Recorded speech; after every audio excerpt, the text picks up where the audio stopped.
Excellent. Are we in compliance with the open meeting law? Yes, we're in compliance. We have one person signed up for comments from the public today. It is Dr. Lisa Conley. Come on up, please.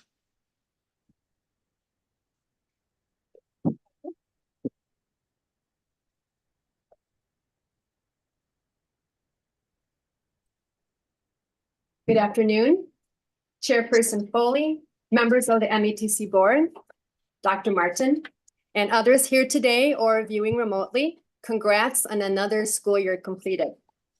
On behalf of AFT Local 212, I bring greetings and the good news that those we represent once again overwhelmingly voted to recertify our 4 bargaining units, doing so at levels that were highest among our peers in the state. To those that we represent, thank you for your trust, confidence, and continued support. To Dr. Martin, at least for about another month, and to Dr. Cruz, if you're watching, and other members of the administration, we look forward to continuing to work with you in a truly collaborative fashion, one where the voices of frontline professionals are at the table early and often, and where shared governance and collaborative decision-making are honored, nurtured, and genuinely practiced.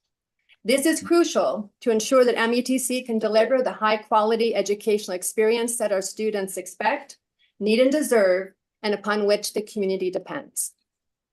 MATC's ability to do that lies heavily in the strength of its workforce, in its ability to attract and retain, as we like to say, the best and the brightest employees.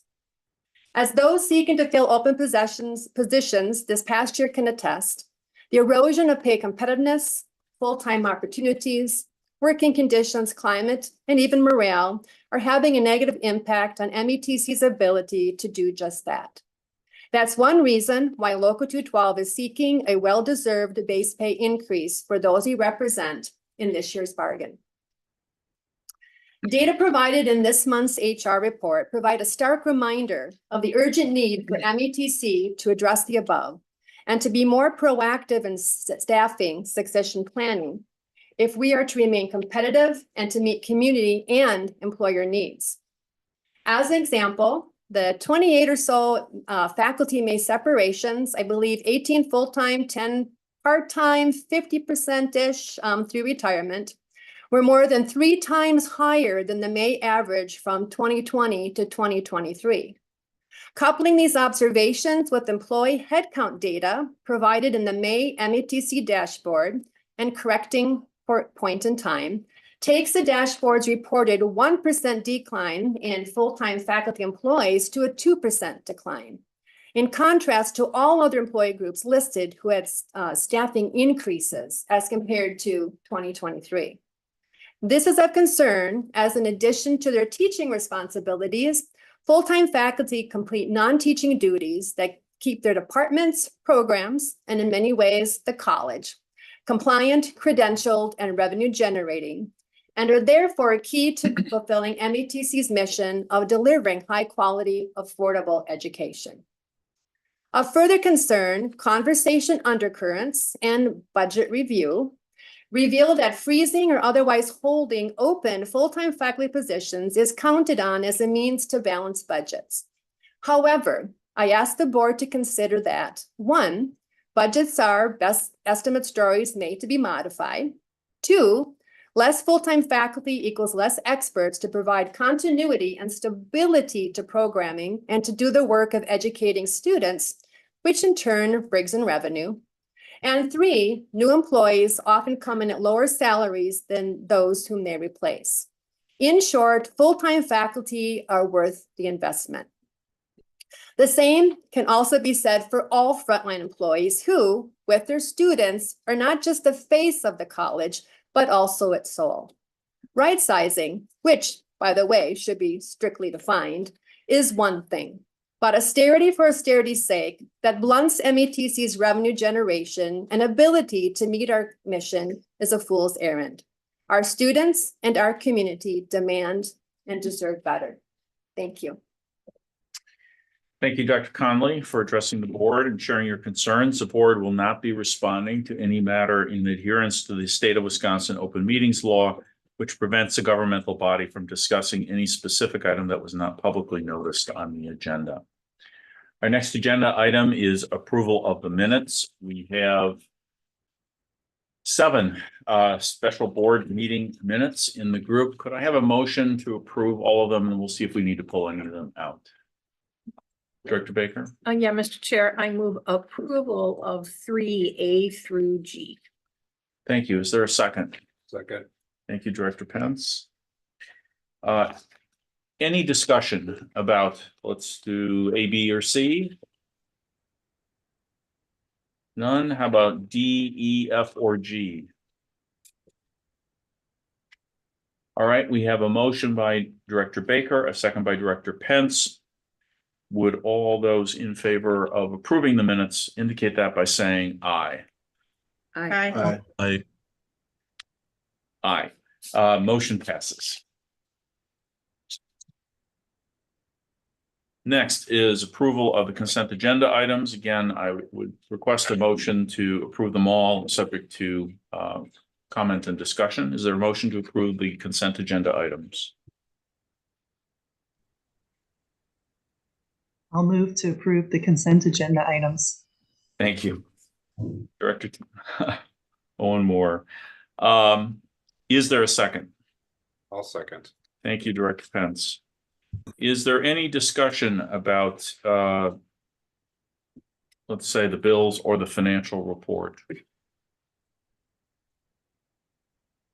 Hearing none, is there any discussion about the human resources? I'm sorry, Director Baker. No, I'm going to say yes to the human resources. Okay. All right. Just so we know our game plan here, are there any comments about the procurement report or items for discussion? All right, Director Baker. Well, the speaker noted, I noted the amount of separations from faculty, and I'm used to seeing a lot of separations at this time of year. It makes sense. It's the end of the school year. People retire, people move on to other jobs. But I did notice a lot of faculty. I did not count them as she did, and did all the data behind them. But while on the one hand, it presents us with a financial savings, we usually hire in the next generation of faculty. A lot of the people, when they're retiring, are sort of at the top of the game, and they're, higher salaried. And so there is that. It is a programmatic dilemma for us to make sure that we are able to hire. It's a large number of people. So I was going to draw our attention to it. Our speaker did. And I know we're going to talk later a little about the recruitment reboot policy changes. And I assume that's addressing issues like this, but it does seem like we're in a uniquely, I don't want to say dire, but a more intense situation in the area of faculty separation than we have been. Any other comments or questions about the human resources report?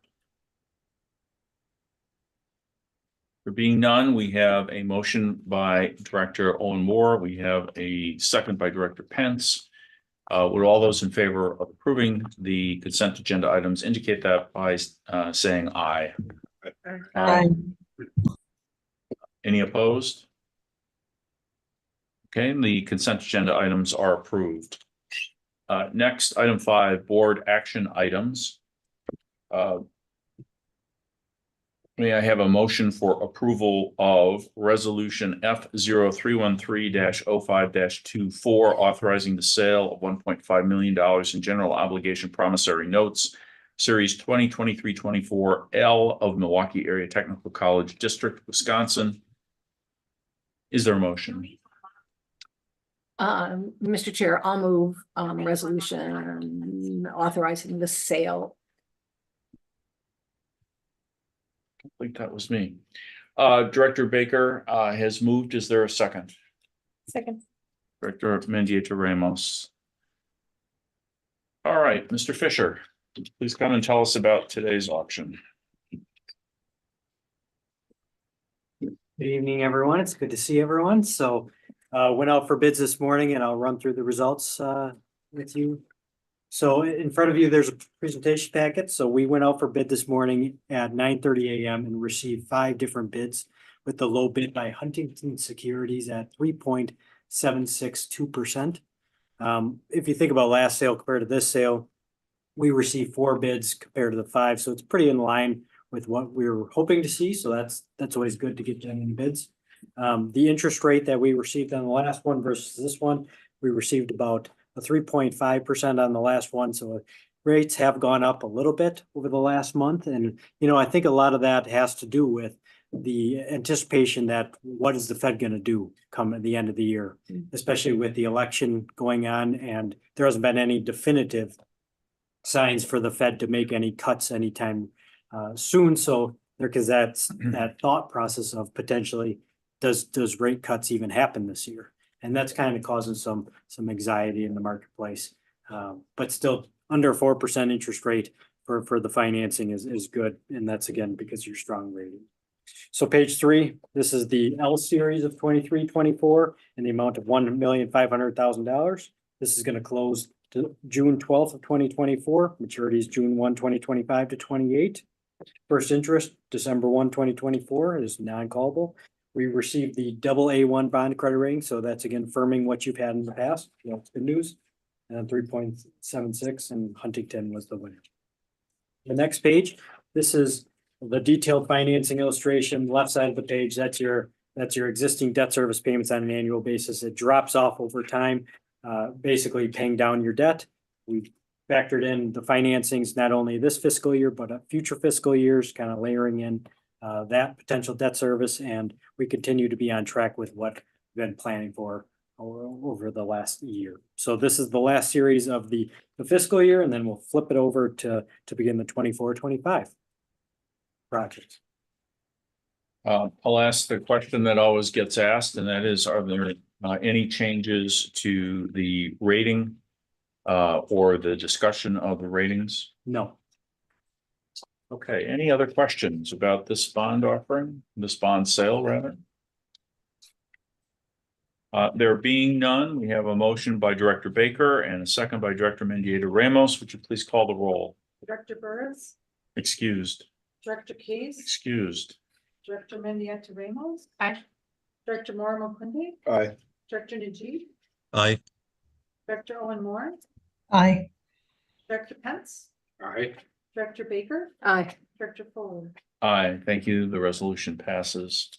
Next is resolution F0314-05-24, authorizing the issuance of $1.5 million general obligation promissory notes, series 2024-2025A of Milwaukee Area Technical College District, Wisconsin. Is there a motion to approve the resolution? I'll second. You guys gotta be faster. I didn't look up. We have a motion by Sorry. Director Mendieta Ramos and a second by Director Baker. Any questions or discussion about the next offering? Mr. Fisher, anything different about this from what we are used to on a monthly basis? All right, any other discussion, questions? We have a motion by Director Mendieta Ramos and a second by Director Baker for resolution F0314-05-24. Would you please call the roll? Director Case, Excused. Director Mendieta Ramos. Aye. Director Maura Kunde, Aye. Director Najib, Aye. Director Owen Moore, Aye. Director Pence, Aye. Director Baker, Aye. Director Burris, Excused. Director Fuller. Aye. Resolution passes. Thank you, Mr. Fisher. Next item is approval of budget and class public hearing legal notice for fiscal year 25. Mr. Hollow, would you explain this to us, and welcome back to this table? Thank you. Good afternoon, board members, Dr. Martin. This is something we do every year. We have to provide in the paper the sheet that we have that was presented to you. It's 2 pages. It'll be in Thursday's, assuming we're going to approve this. It'll be in Thursday's newspaper. basically it gives the taxpayers an opportunity to review the financial statement or the summary of the financials, kind of a high level view of the financials. But one of the things that's important to a taxpayer is if we look at the second sheet is the tax on $100,000 house. And if you look at over the years, that number has been coming down. The tax district has grown, therefore there's more taxpayers that help share in that, in our budget. And then also keeping good controls on balancing the budget and things like that have helped us. We did last year increase our capital expenditures for we went from 21 million a year to 26 million, and that was basically because we've lost with over the years, inflation has impacted the cost of those goods. So and we're staying at 26 million this year, so nothing different from last year. We're assuming net new construction of $1.5 million again this year. It was slightly a little bit right in that ballpark last year. So with that being said, if there's anything you would like me to explain or go over on this sheet, I'd be happy to do that. Before we do that, we should ask for a motion and a second. And we have the explanations of what we're voting on. Is there a motion to approve? Director Pence. Enthusiasm.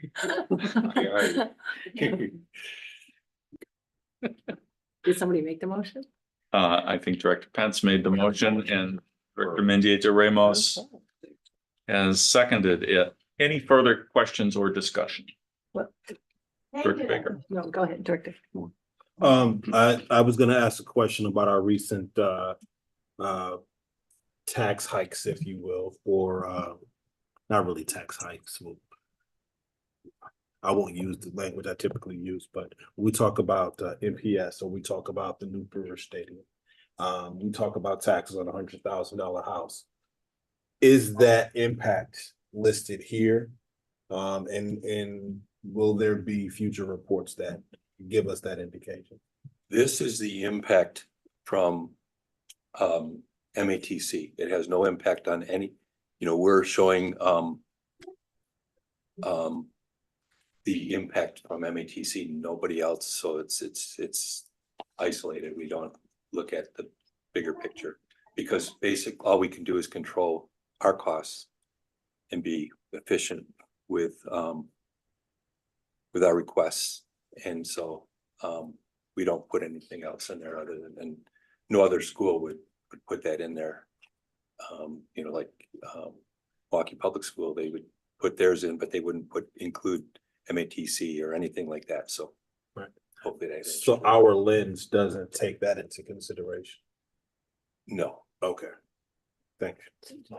Thank you, Mr. Chair. Yeah, if you look, when you look at your tax bill for your property will list the city, county, sewage district, public school system, technical college system.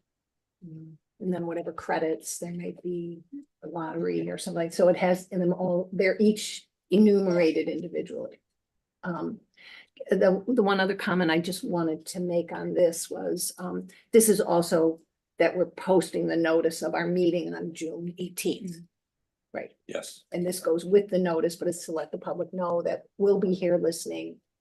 Somebody will make a presentation and the public will come and applaud greatly that we haven't raised the taxes for MATC, right? Or may not show. Or may not. Any other questions or comments from the directors who are online?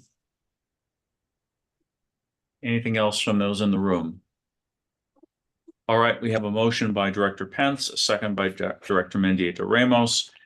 Would you please call the roll? Director Mendieta Ramos. Aye. Director Moore McClinday. Aye. Director Najib. Aye. Director Owen Moore. Aye. Director Pence. Aye. Director Baker. Aye. Director Burris. Excused. Director Case. Excused. Director Bull. Aye. Resolution passes. Next, thank you. Next is number 6, policy review. L Bonds and Dan Colgan, I think, are going to speak about this. And before you start, this is a first read. So we don't need a motion to approve. Yes, sir. Good evening, Welcome back. and thank you for having us here tonight. Also with us remotely are Angie Nixon. She's our manager of talent acquisition and worked a lot, very intensively on the recruitment reboot process. That's related to some of the recruitment policies we're going to talk about tonight. And also with us is Megan Farver. She's our manager of total rewards, which includes compensation and benefits. And she worked on the leave revision policies that we're going to talk about. And also the activity facilitator policy. So we have like 3 groups here. We've got the activity facilitator policy, we've got some leave policies, and then we've got the recruitment reboot policies. And I believe L Bonds had a video summarizing the changes. And I don't know if you want a little bit of summary to get going, or if you want to jump into the questions. I don't know what your preference is. I think let's see if we have any questions right away. Any in the room? Director Baker? No, I will. So let's start with the activity facilitator, just so that I can better understand this, and I appreciated the video, so that we got to see the PowerPoint and all. So we're taking something that had a limit before. These are casual employees, essentially, who we bring, people who come in to do something seasonal, like beef up registration, I'm going to guess, or something like that, correct? But we've now raised the limit on them to 780 hours per year, and a maximum of 15 hours per week, 780 hours per year, which is the equivalent of 52 weeks, which I can't imagine a seasonal. I don't know what the seasonal need is for 52 weeks, but regardless, where do we draw the line between an LTE and a casual employee who's working for us 15 hours a week all year round? I mean, I feel a little, I know as the employer, I feel that I've created sort of a different class of employee. And the other employees working similar amounts are eligible to buy into our healthcare or eligible for whatever raises happen in the whole district. Is there an hourly point where that changes, or what? You know, it just seemed like a pretty big leap to create this new sort of class. Yeah, and I don't know that we have a lot of employees that work 10 to 15 hours year round. I know some of the examples I'm familiar with, like Milwaukee PBS has a number of producers or show producers that come in and produce the show that airs generally once a month. I think we have some other ones, like maybe in the bookstore at the beginning of the semester. In terms of a lot of people, though, working 15 hours a week, 52 hours, or 52 weeks a year. I don't know that there's a lot of them. I don't know, Elle, if you know of other examples. The ones that come to mind for me are like Milwaukee PBS, and the producers or directors. Not very many. And the differences between like an LTE, that's a benefit eligible position. Usually those are part of full-time. So this is different than any other employee classification, because to be benefit eligible, you have to work at least 19 hours a week. So we thought to keep it under that, but just realized from the feedback from a lot of managers that do use activity facilitators, they can't get anything complete with 1 to 2 hours a week on average. So I understand then the 15 hours a week, it's the making that potentially, I mean, the fact that we put a 780 hour standard in there means that, well, you could work a whole year, 15 hours a week, and we still won't consider you an LTE or, you know, any other kind. I just, I'm having difficulty with that, because that sounds to me like somebody who's just a limited term employee. I mean, if you're working that much for us, I can understand somebody who comes in a week or two here to do a show or to help in the bookstore. It's kind of synonymous. with a limited term employee, which is not we don't have a category for that right now, but it's sort of that same thing. Limited term employee wouldn't be benefit eligible either. And they would have more of a consistent work schedule, but that's usually not a benefit eligible classification. The Oh, limited part-time, I'm sorry, not limited term, limited part-time. Thank you. Is not a classification. okay, but an LTE instructor who's Yes. part-time is 100%. benefit eligible. Yes. Can I just add that, I'm sorry, this is Angela Nixon, Talent Acquisition Manager, and I help in hiring these. They are very, very limited in scope, and usually is someone coming back on a project for a very short duration, usually nowhere near the 780 hours even that's listed, but slightly, more than what was originally allotted. Most LTEs have to have at least 12 months. So it wouldn't, unless this person, kept coming back. We wouldn't be, I don't want to say skirting, that's not the right word, but basically in terms of eligibility, an LTE has to have an assignment that is 12 months in length to be eligible for benefits from the first point of being hired. So I guess I feel like they're apples and oranges in that way, but I understand what you're saying, and that if we hired somebody and then extended their assignments, which is something that I think we could look at and not do, and essentially say, no, you can't extend them beyond this point, because this is the rule and this is what we've agreed to do. Is this a contracted position that could be the contract cover that? So to address your concerns, or?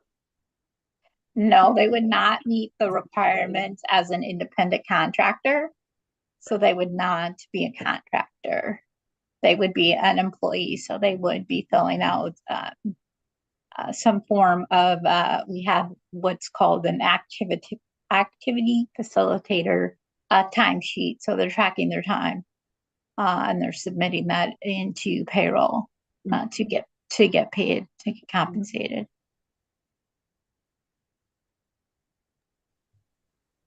Director Baker. Yeah, just as a follow-up, I mean, perhaps if you could give us a number, there's 10 people that this is about, and they actually usually work 50 hours or less. Or Sure. something. Yeah, maybe the 780 is what put me off. Okay. Maybe we could look at a fair. number that's more realistic, and then we're not. You're not I'm just, concerned I'm about looking this mass. Yeah, I understand. I would say last year we had maybe about, I would say less than 50. And I would say on average, less than 100 hours, if that. We can get those actual numbers. Okay. Yeah, that'd we be can cool. get the data for you. Yeah, and that's fine. Just any time. Thank you. Any other questions about the activity facilitator information? I had a question on that, just a little bit further on it. Given that it is the 780 hours and that is the 52 weeks, is there anything that protects from calling all LTEs who are 12 months activity facilitators and avoiding some of the benefits? No, I mean, it's not been, I get what you're saying. It's not beneficial for us because we have work that needs to get done. We have students that we need to serve.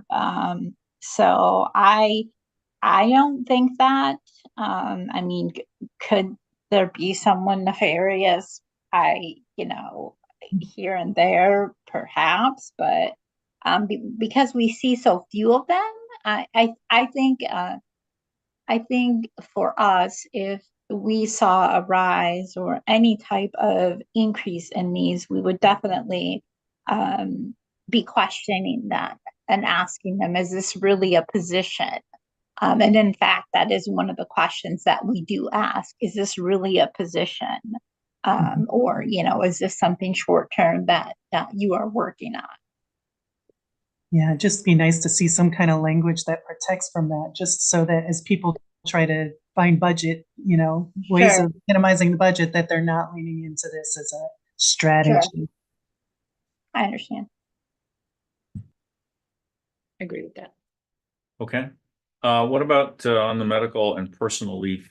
Yes, changes?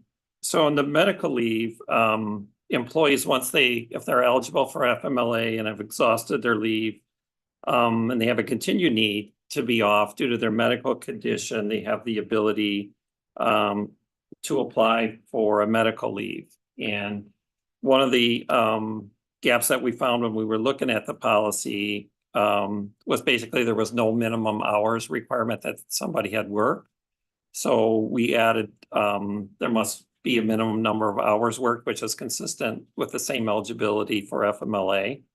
And then we also added language that it's not automatically granted. It would be considered based on employee need and operational needs of the college. And then there was a bit of an expansion on who can use this. It used to be just limited to the employee, but now the employee can use the leave for the medical condition of immediate family member. So in the immediate is usually defined as a child or a parent living in your house, spouse, children, or parent living in the house. And then we added that employees can use their sick leave, and then if they exhaust their sick leave, they're able to use their vacation or their flexible holidays to cover this time, or they can also choose to take the leave as unpaid. So the other point of clarification was employees who do not, they don't accrue pay time off accruals for the time that they're off for this leave because it's not considered time worked. So those were the main points. Any questions about this policy on the first review? Start online. Let's start online. Director Owen Moore. I just had a question on the exceptions may be granted on a case-by-case basis upon approval by the president. I wasn't sure exactly how it was referring in there, like exceptions to the time, exceptions to the reason. It seemed a little vague. I think it was referring to the time because the time was reduced. So now it's 30 days. I think it was originally. It was 90, I 90 believe. days. Okay. Yeah, let's clarify that. Thank you. The standard one from 90 to 30, but then we can look and see the exception covered beyond that. Director Baker. Okay, so I just got a couple of things here. So I was a little, I think the video explanation was not quite accurate.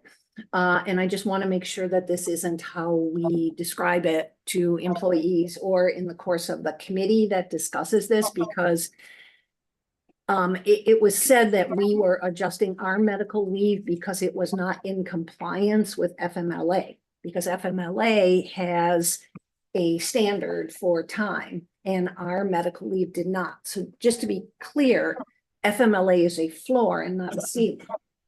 So any employer can say, I have a medical leave and you can get it the day you start here.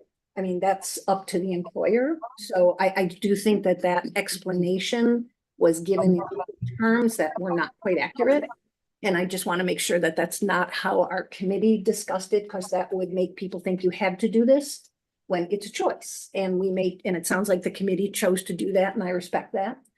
So I'd like to clean that up. And if people don't know, the FMLA standard is 1,250 hours. So what we are now saying is that I could come to work here full time and work for 8 months get a devastating, to get cancer that I need treatment for, I need a month for, and I'm not gonna get it. Because my FMLA won't kick in until 1,250 hours and there is no longer a medical leave. It's a little cold. I'm having a little trouble, but on the other hand, I do respect our internal committees and I'm certainly not going to oppose something they did. I'm just personally having a little bit of trouble with that. Do we have short-term disability? Do we offer short? Not currently. We don't. We have Okay. long-term disability. We have long-term disability, so all we have is FMLA and then a 1 month that you can get medical leave. Megan, do you know when somebody becomes eligible, how long they have to be out? That is after 90 days. Yeah, LTD kicks in longer. This would be a short-term disability issue.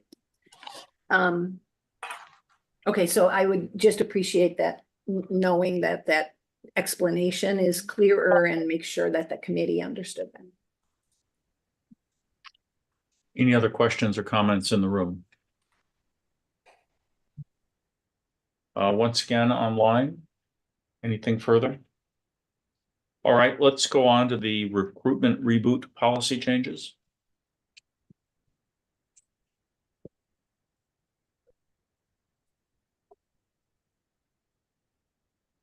Okay, so Angie worked with a group and they did a lot of work over several months to come up with changes to improve our not only our process and procedures, but our policies to go along with that. So in summary, there's a number of changes contained in here.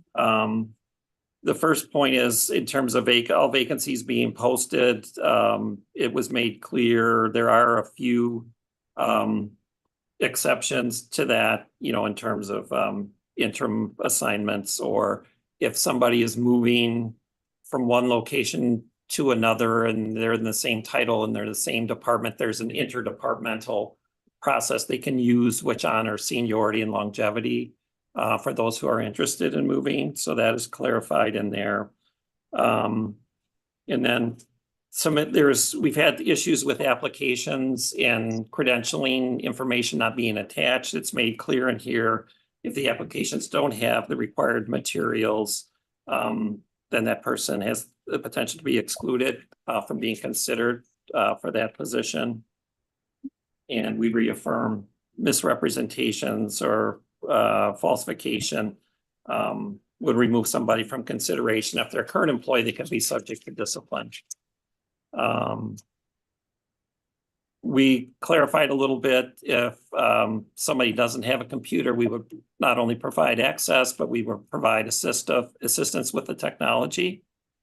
In terms of the promotion language, if somebody's placed in a position that is promotional, there is a salary determination that's made in terms of there's an internal equity review based on the person's experience, abilities, qualifications compared with others in similar positions so that the position is compensated appropriately.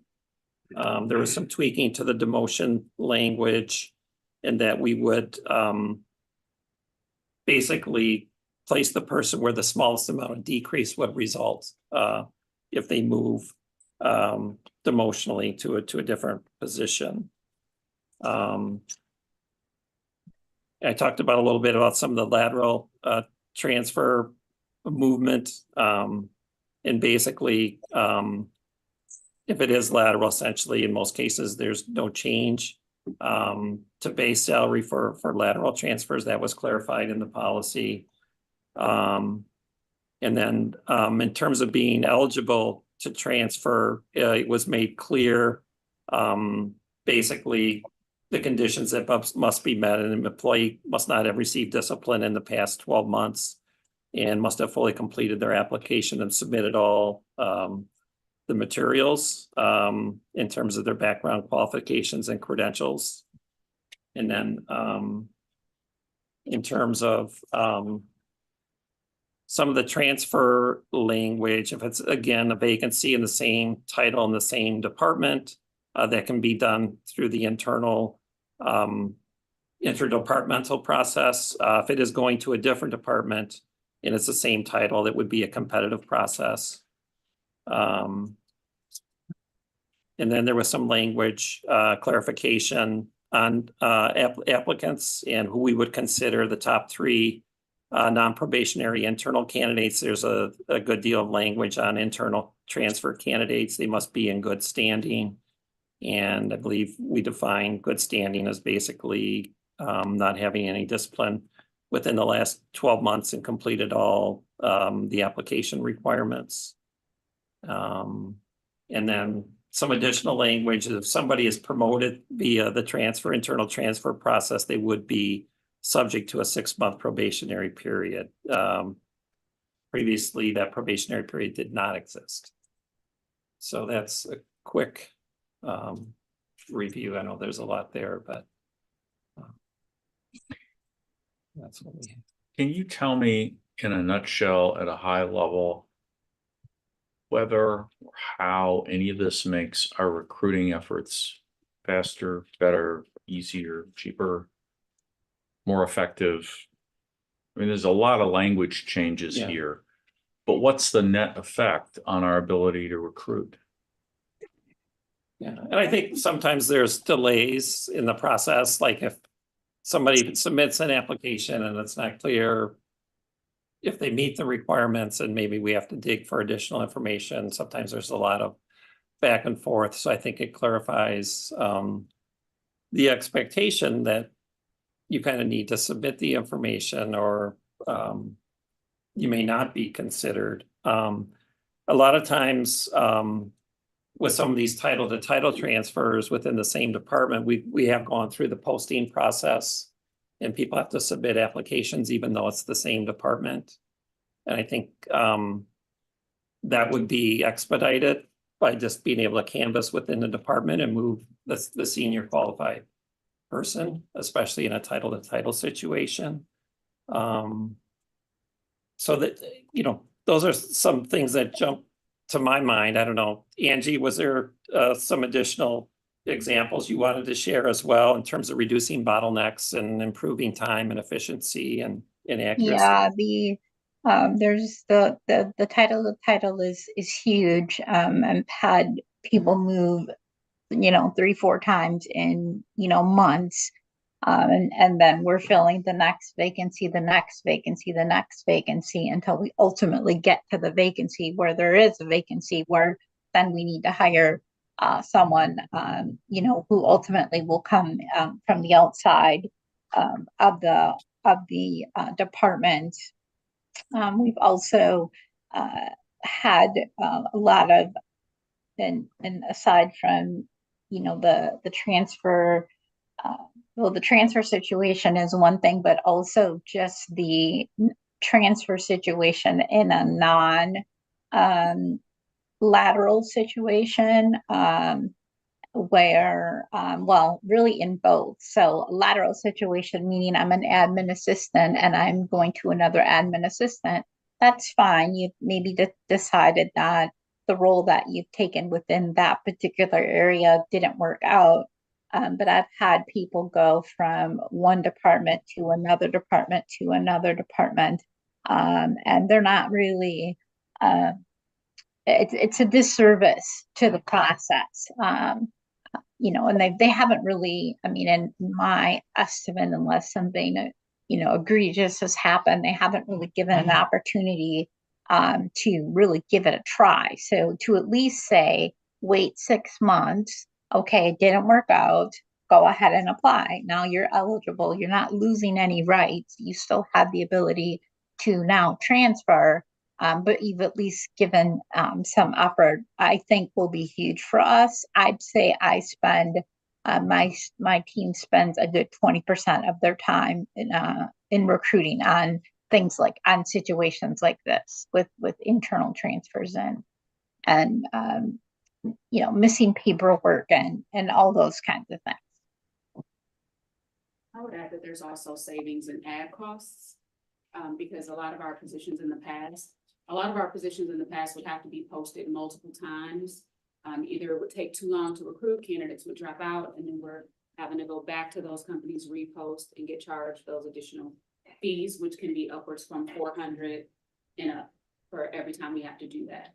So if we're moving a lot faster, we're reducing that time to fill rate. And right now, Angie, was it 110 days average to fill previously? Yeah, it's 112 days currently to fill a position. So speaking to Lisa Conley's point about filling faculty and hiring, yeah, it's daunting.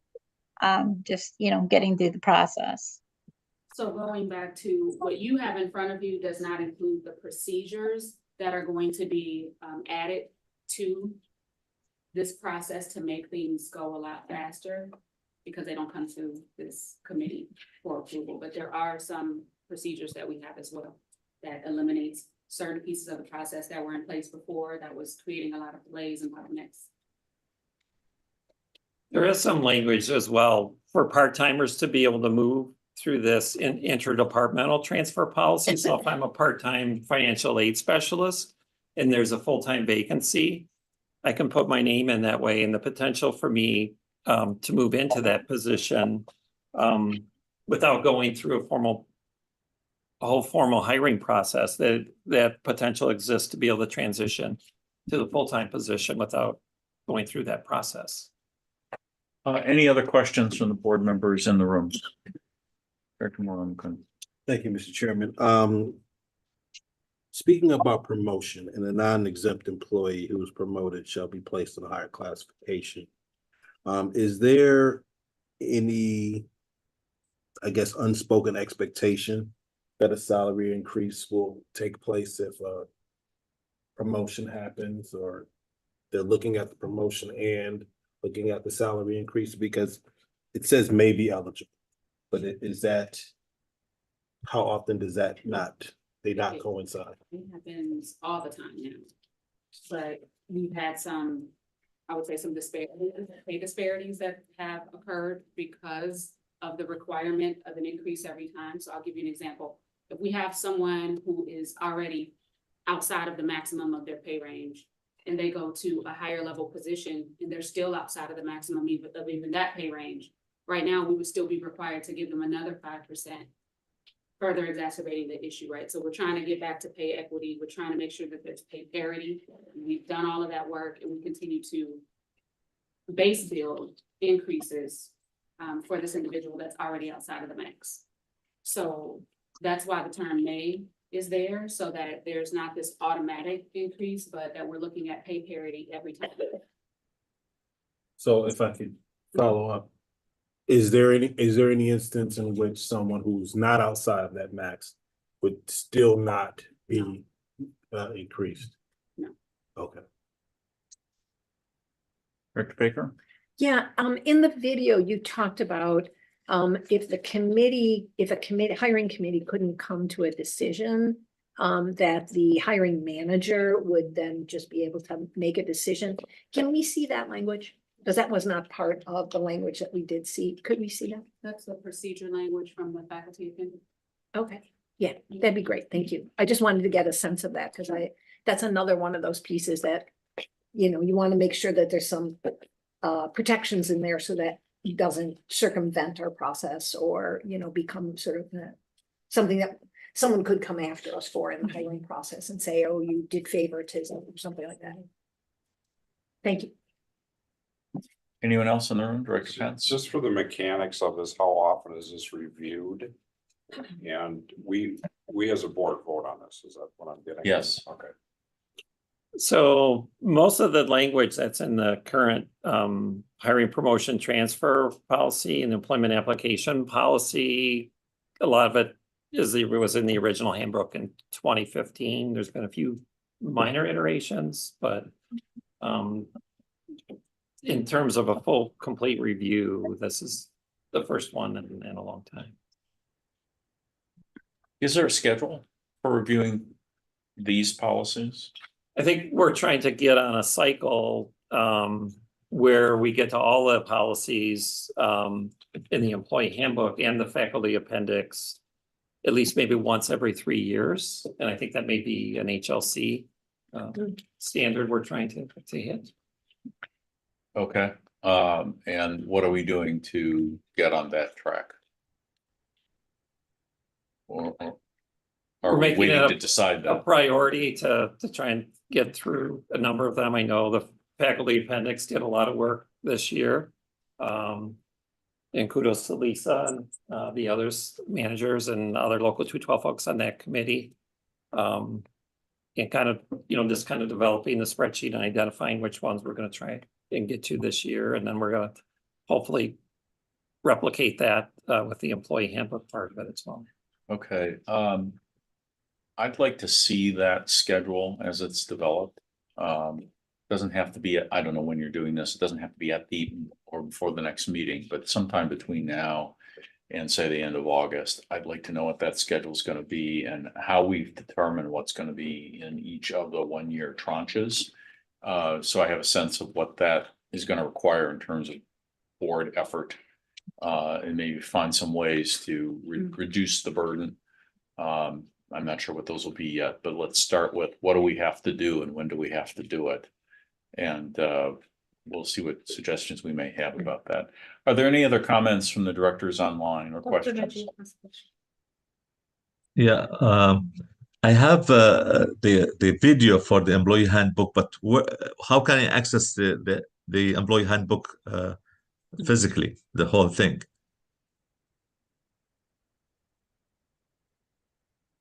I know it's in the employee portal. Yeah, it's not on the website, so we can just, you can send a copy of the employee handbook. So if I Employees wanted can access it through the intranet, but then in terms of the general public, I don't know that it's available to the general public. Yeah. If we can get an email how to access it, if I need to review certain policy, like for example, employee vaccines, for example, what is requirement, thing like that, I would like to review it at least specific areas. So if we can get access to it. Please send that access information to all the board members. Any other questions about the recruitment reboot policy? All right, thank you very much. Thanks. Next is the flag policy, and Sherry Terrell Webb is going to talk to us about this. There is a request, come on up, that we approve this, not just do a first read because of the timing.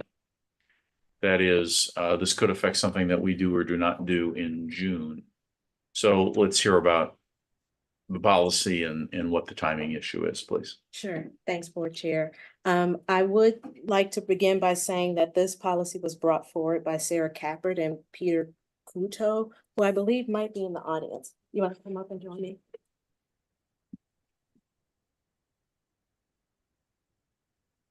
And essentially, this policy actually dates back to one of my first days at MATC, where I was asked about flying particular flags in particular months. And again, thanks to Peter and Sarah for actually getting the work done so that we could present it to the board.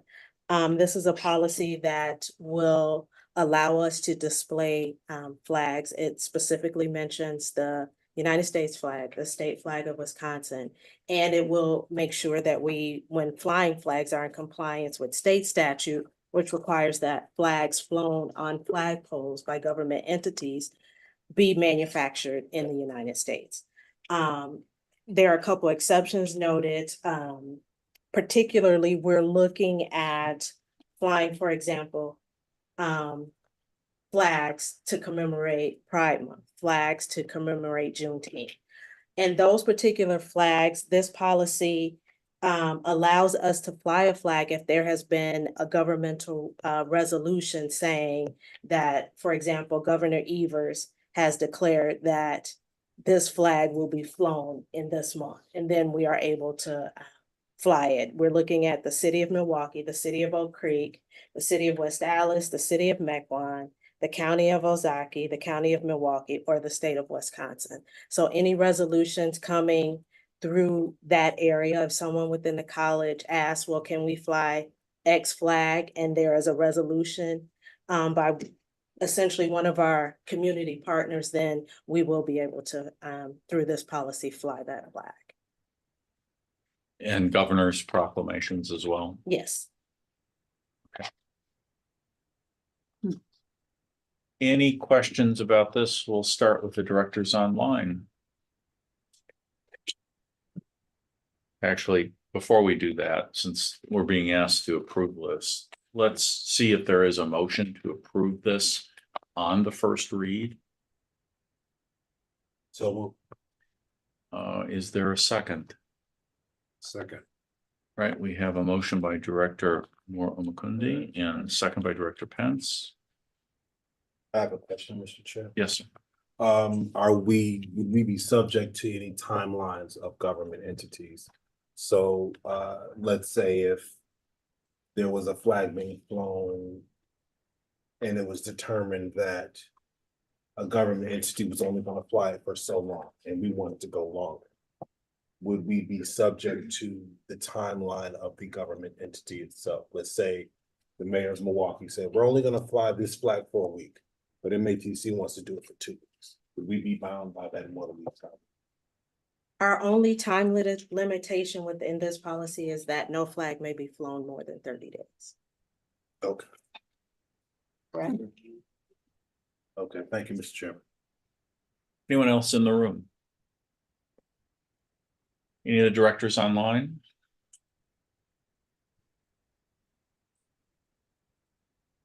With the exception of the American flag though, right? Exception of the American flag and the state flag.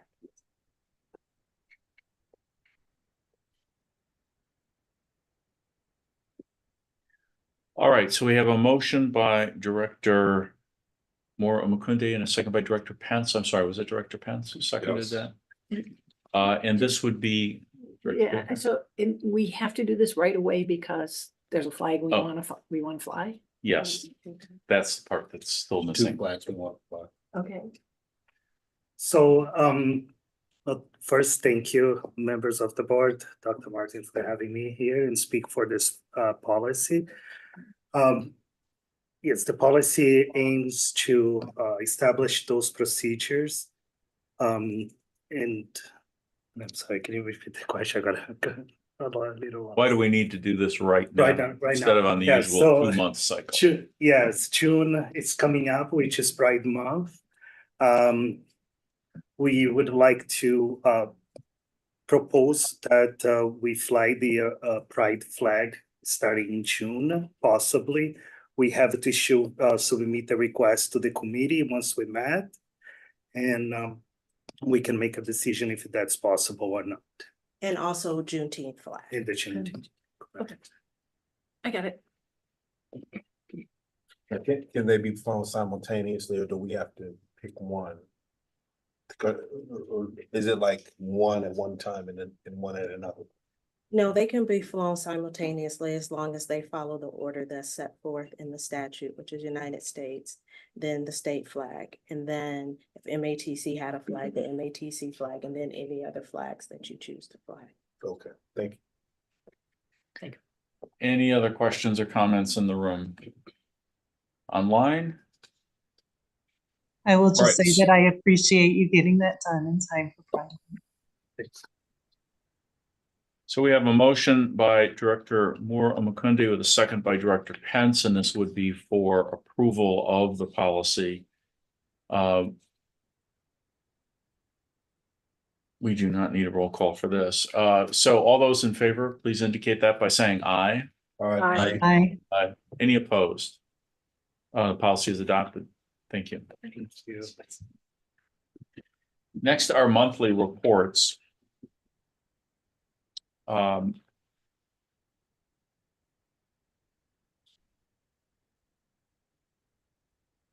Since almost all of you were there, I feel like I'm stepping out a little here by saying on behalf of the board, congratulations, the graduating class of 2024. Several board members and I were honored to attend the May 19th commencement, where nearly 1,500 students walked the stage. Would any of the board members like to share their thoughts about that event? Director. I I wanted to give a special shout out to our student speaker, Ms. Sharon Copeland, and her on the fly ability to adapt to what seemed to be a hazardous, or could have been seemed to be a hazardous situation with the falling of the scaffolding, et cetera, that was behind us. Right after we had been given a certain report to say, if something happens, we'll do X, Y, Z. And the way that she flowed and continued her speech, I want to congratulate her for her excellent skills. And folks should watch that. And this is how you transition even in the midst of what could be tragedy. Thank you, Mr. Chairman. I do have a comment. I noticed this is the second time that the graduates leave before the end, and I know it's long, I know it's a lot. I don't know how we could stress it. Maybe when we hand them out their cap and gowns from big announcement, big paper in red, reminding them that they need to stay until then. I just think it's a little bit disrespectful for the rest of them. I know you make an announcement, but No, it goes over their yeah, head. the team is concerned as well, because we all noticed the same thing, was almost empty at the end, so. And of course, Manisa was one of the graduates at the end, because that was, just a turnaround and everybody's gone. So the team is working on it right now to figure out a way to make it better, and we might separate out some of the graduations with the associate degree, diploma, and or we could do any other variation, or we may just improve the process of the name calling. So there's lots of things that the team is looking at right now. And I think it went faster this time. I know 2 graduations ago, it was a little slower, and perhaps that's why they left, but it was a larger graduation class. It was one of the largest groups that we've had, and that was part of the issue as well. So that was good news, but again, it's too long for, I think, the families that have made other plans afterwards. So I just think we're gonna find another way forward. So thank you for that. We're concerned as well. Any other comments from in the room? How about Dr. Najib? Yeah, I really felt proud of being there and seeing 1,500 students graduating, and those are going to be productive members of the society and providing real service to the whole society to improve the economy. I was really proud of that. The question I have, how many graduation a year we have? Is it 2? Because I attended one in December and one now. How many group we graduate? Yes, we have 2 graduations per year. And then we have another one for apprentice graduation. Yes. Is it so Yes, those so are we have a banquet for them, and then and then periodically throughout the year, we have for our second chance Pell students. So we have just a number of different ceremonies. Then we have pinnings and we have honor ceremonies. We've got a lot of different events that I'm going to talk about in a little bit, but we do, and then we have GED, HSED graduation as well. It was very nice. I don't mind attending it every time. I'll jump in and say I agree. It was such a beautiful ceremony. I always appreciate it, and getting to see people get to that point where they're recognized for all that hard work. I also noticed as I was leaving that there were several other graduations going on at the same time downtown. So I imagine that might be one of the other challenges that some families are facing, that they have more than one family member graduating at the same time. So I don't know how we work with that, but as we're planning, it might be something to think about. I have some ideas, but we don't need to talk about them here. No, and I know there were security issues, concerns, so everybody had to go through security protocols at all the different events. So there's a lot of people delayed, for sure. All right, back to the chair's report. The reappointments of directors Baker, Case, and Foley to the district board have been approved by the Wisconsin Technical College Assistant Board. Our board self-evaluation, 6 of our 9 board members have responded to the board self-evaluation survey. So I want to ask 3 who have not done that yet to complete that, and we'll move that discussion to next month's agenda, so we have all the data. Next is an email from Chantel Bird. which I would like to read to you that we received from the board president of the MATC Foundation. She writes, on behalf of the MATC Foundation Board of Directors, I am pleased to congratulate the district board on its selection of Dr. Anthony Cruz as MATC's next college president. The search process was thorough, efficient, and transparent. And by engaging both the campus and regional communities in the process, the district board has laid the groundwork for increased fruitful collaboration by all who prioritize student success. I, along with others on the foundation board, was happy to meet directly with final candidates to learn how they perceive the role of private philanthropy in delivering a relevant and accessible education. We also appreciated the opportunity to share how the foundation has fulfilled its mission to facilitate private investments, removing barriers to education, accelerating careers, and delivering skilled talent to the Milwaukee area, work we are eager to expand. In addition to his impressive credentials, Dr. Cruz clearly brings deep lived experience to the role and a demonstrated commitment to community college education. As the college's philanthropic partner, all of us at the MATC Foundation are looking forward to working with him and the district board so that we together foster a prosperous region built on expansive access to education and economic opportunities for all.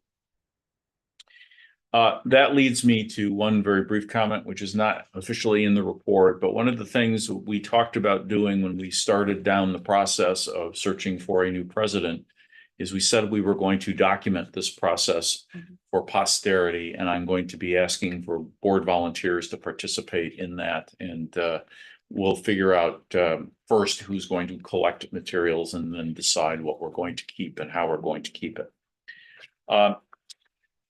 Next, presidential transition and onboarding.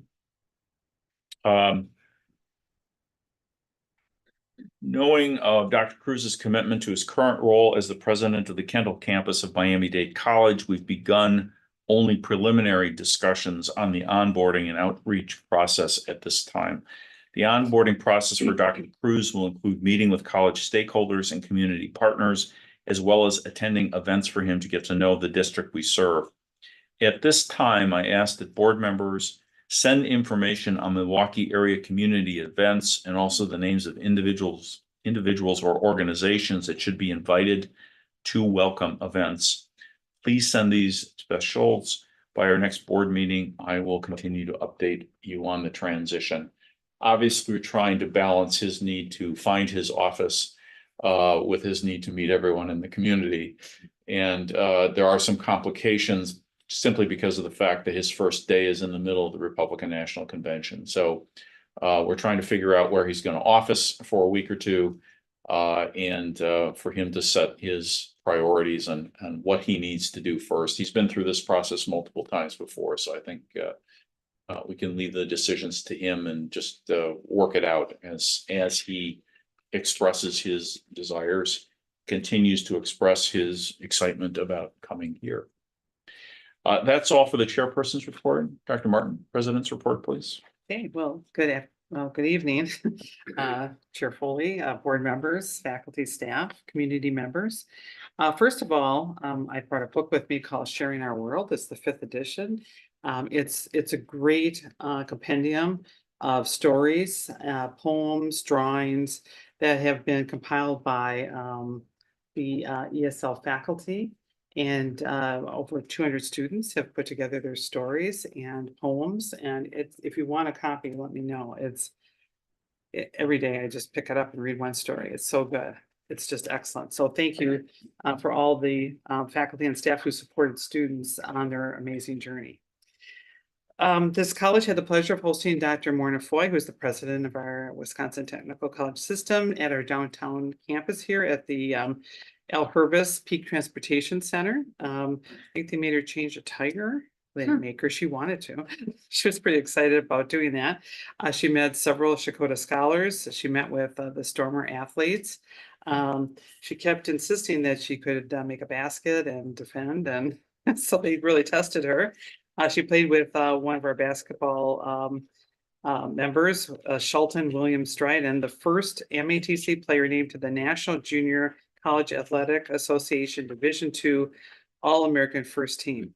That is a mouthful.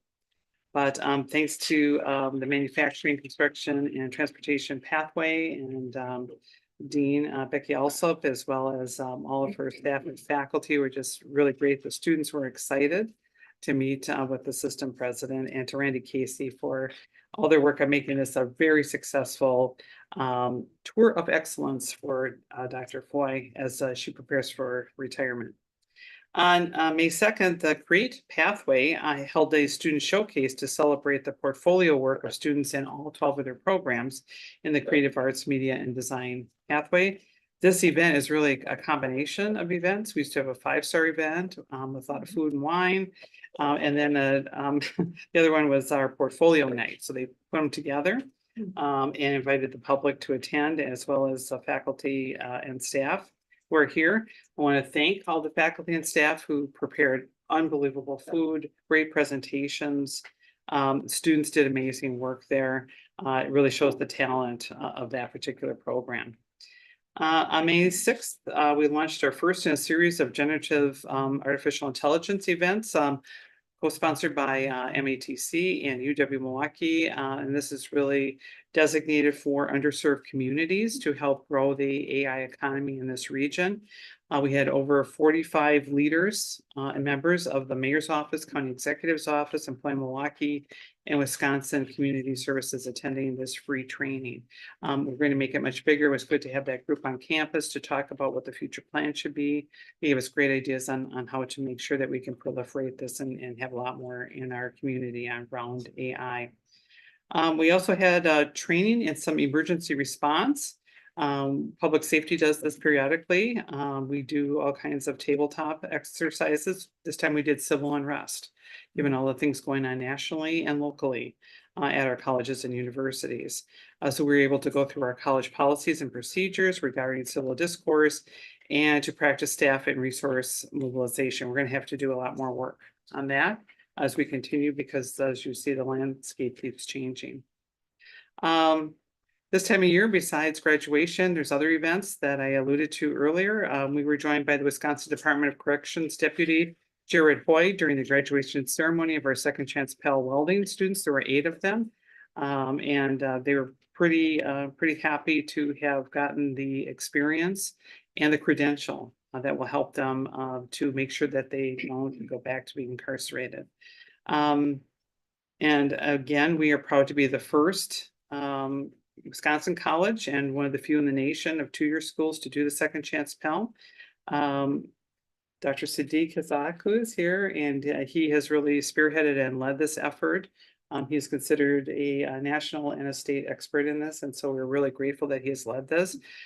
Since 2017, we've had over 140 individuals graduate from that program, so it's pretty awesome.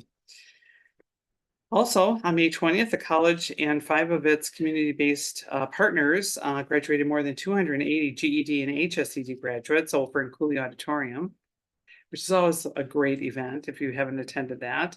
You really get to see students who are very excited about getting more education and opportunities for a better life.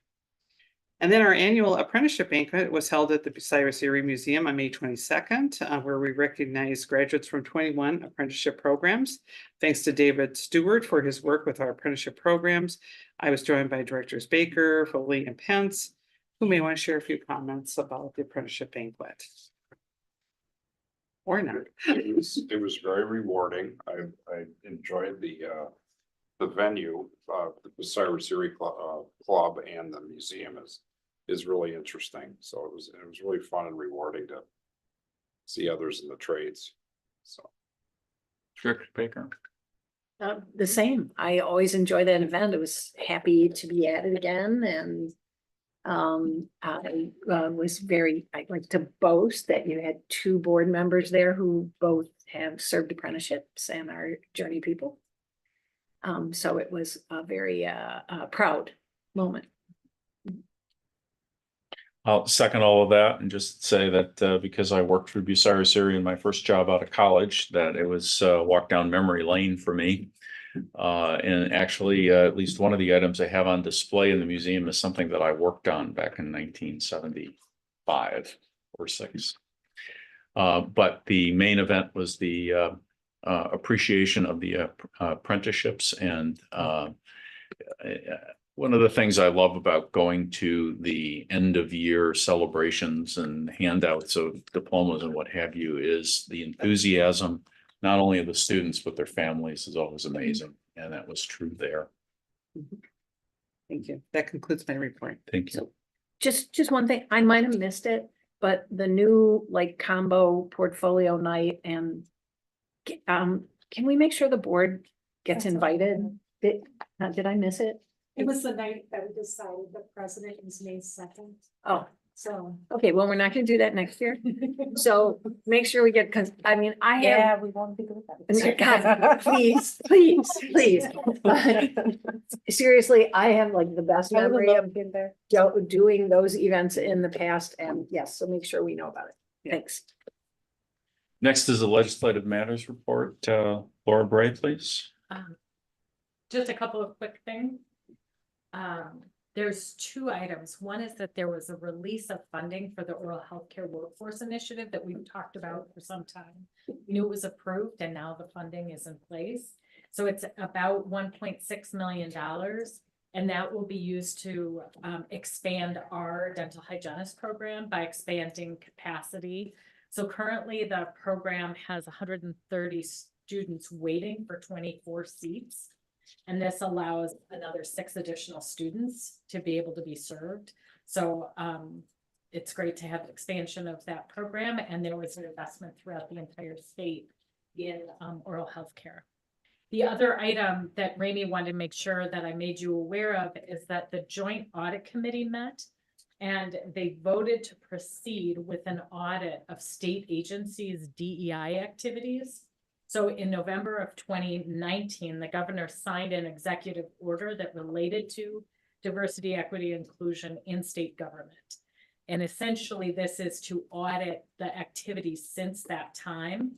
And specifically it's to determine specific activities performed in compliance with that executive order, and then analyze the amounts expended by agencies in those, including staffing, and then to review the outcomes.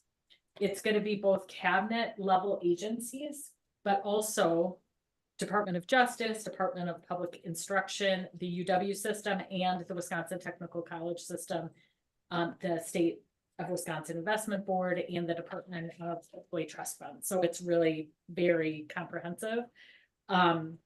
And so we don't know exactly what we're going to need to produce, but that was voted on about 3 weeks ago, I believe. And so we'll just keep informed from the District Board Association and from Layla on how to proceed and how this might impact. But right now it's an audit of activities, no new policy. So those are the only 2 items I have. Any questions in the room on the legislative update? I would just say that right now, I think my understanding is that it's at the state board level. That right now it does not include, but that doesn't mean it can't at some point include each of the individual colleges, but it's at the state office. Okay. Anything from the directors online? No. Okay, next, perhaps an odd follow on here, but here's the DEI report. Good evening, board members. Provide you with the update on our diversity, equity, and inclusion activities. On Tuesday, April 30th, we hosted an all DEI planning retreat. And the purpose of this day was to set aside time to discuss goals and strategies to serve our students and employees through programmatic efforts for the upcoming school year. As you all may know, diversity, equity, and inclusion is a campus-wide effort. So we intentionally invited other areas and departments that are not specifically housed within the DEI division.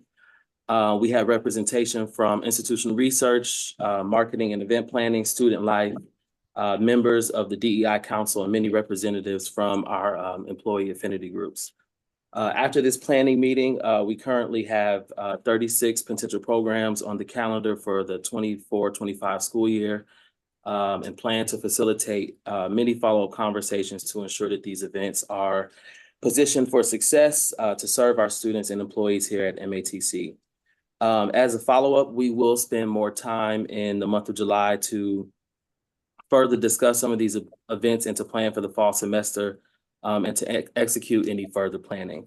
One other thing that I'll add that was the outcome of this DEI planning meeting for next year is we now have bi-weekly meetings scheduled with institutional research, so we can discuss outcomes that relates to what Laura Bray mentioned, so that we can ensure that our work is aligned and that we have outcomes should anyone ask for that information. On Friday, May 10th, the Asian American Employee Affinity Group hosted its first Asian American Arts Gallery Night in honor of the Asian American and Pacific Islander Heritage Month. This was an excellent event with room full of students, staff, and many community members. Many of our students and faculty were able to showcase their work. And the overall goal was to inspire and empower our emerging Asian students, faculty, and staff artists. The event also included a panel discussion of successful artists who shared insights and lessons with audience members. And it was great to see the artwork of many of our, the members of our campus community. I do want to give a special thanks to Michelle Vangay and Gary Morimoto, who are the current leaders of the Asian Affinity Group, Employee Affinity Group, excuse me, for taking the lead to plan an event like this.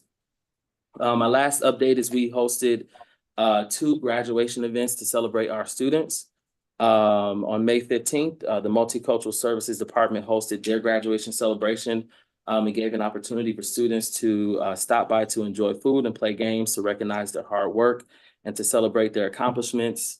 I had the opportunity to speak with many of our students at this event, and much like what you all have shared already, it affirms the mission of the college here to transform the lives of our students.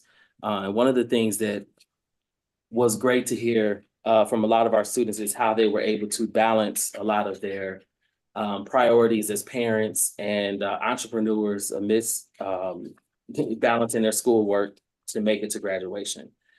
Finally, on May 16th, the Office of Bilingual Education and the HSI Initiative hosted a graduation celebration. There was a room full of students who were excited to celebrate their accomplishments as well.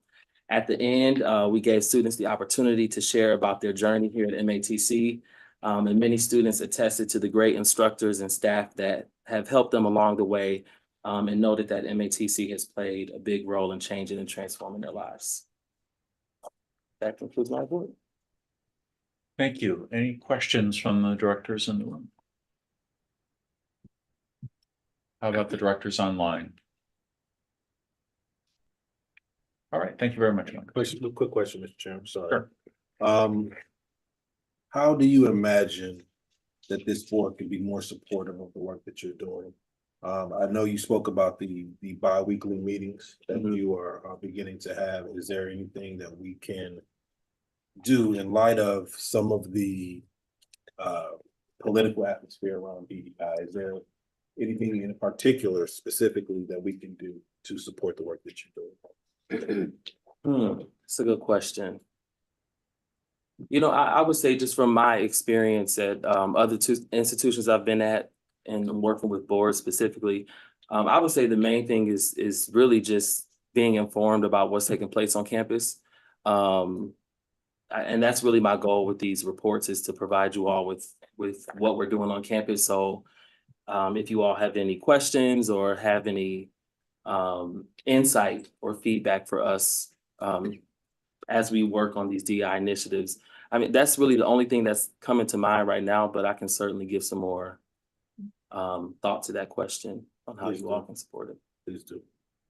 Is there a calendar of all these events? Yes, so we currently have a spreadsheet of the 36 events that were compiled from that event. And so we're working through the logistics of getting rooms reserved and things of that nature. But a lot of those events are people that are not specifically in the DEI department, but we were intentional about inviting anyone who wanted to attend, because we recognize that some people are doing DEI events, but we want to make sure that we are collaborating and communicating with each other. So we do have a working list that's very much so a rough draft at this point. I would encourage you to make that list as it's finalized, and maybe Correct. that's not the whole year at once, but Mhm. available to the board members so that we are aware well enough ahead of the scheduled events that we might be able to participate. Right.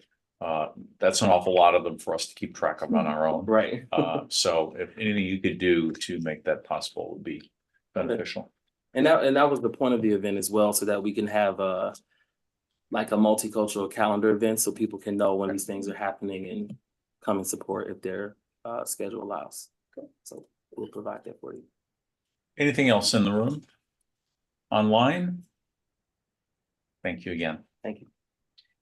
Next is the enrollment report, Dr. Yan Wang. Welcome back. Good evening, everyone. So I know you have the report, from last week, and I checked today, it's basically the same. So this is information because we're already end of the May or end of semester, so the information didn't change much for spring term. So basically we are reaching our FT goal for both spring and the whole school year at this point. And so that's a good news for us for this year. So any questions? The budgetary number, Mhm. I forgot what the number was now. For the next year is Oh, 8650. 8650. Mhm. Okay. Okay. How is that number set?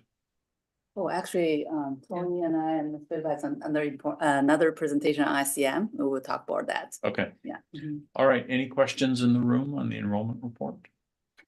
I have two. I'm like the question person today. Or maybe I always am. So just help me. The difference between the number that's in FTE spring 2024 and the number that is in undergraduate, post-secondary FTE is about 1,000 person difference. Correct. And that's because we take all the people who are in Community education. community education are part of the FTE number, but not part of, okay, Post-secondary, correct. that's Yeah. one. Mhm. The Yeah. other question was, our head count number is like 18,000 something, correct? Yeah. Okay. Our student count number in the finance, in the budget document that we get is 30,226. Yeah, the difference is this is for one term, and then the budget book has the whole year enrollment number. I see. Okay. Yeah. Mhm. Okay, cool, thanks. Okay. Anyone else in the room? Any questions from the directors online? Thank you very much. Okay, thank you.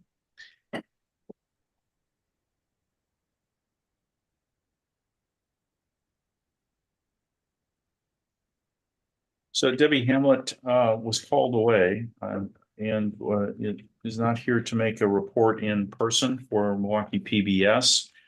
We have distributed in the materials available to you a written report instead, and I'm gonna, for the sake of time, I'm going to let you all read that on your own, and if there are questions, you can raise them either at the next meeting or if you need something urgently before then.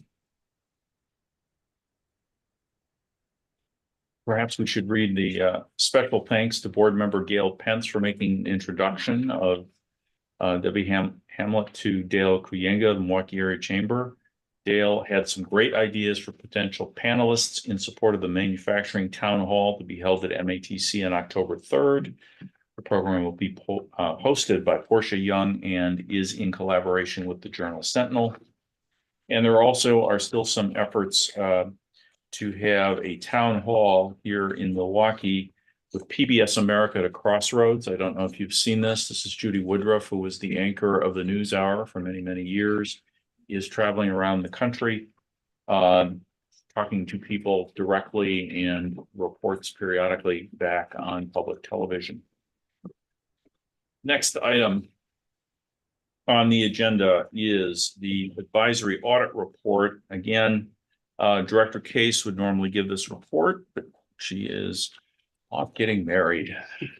We got to talk to her about her priorities, right? And so I would suggest that we hold that one for next time. You can read the report here, see if there are any questions for follow-up.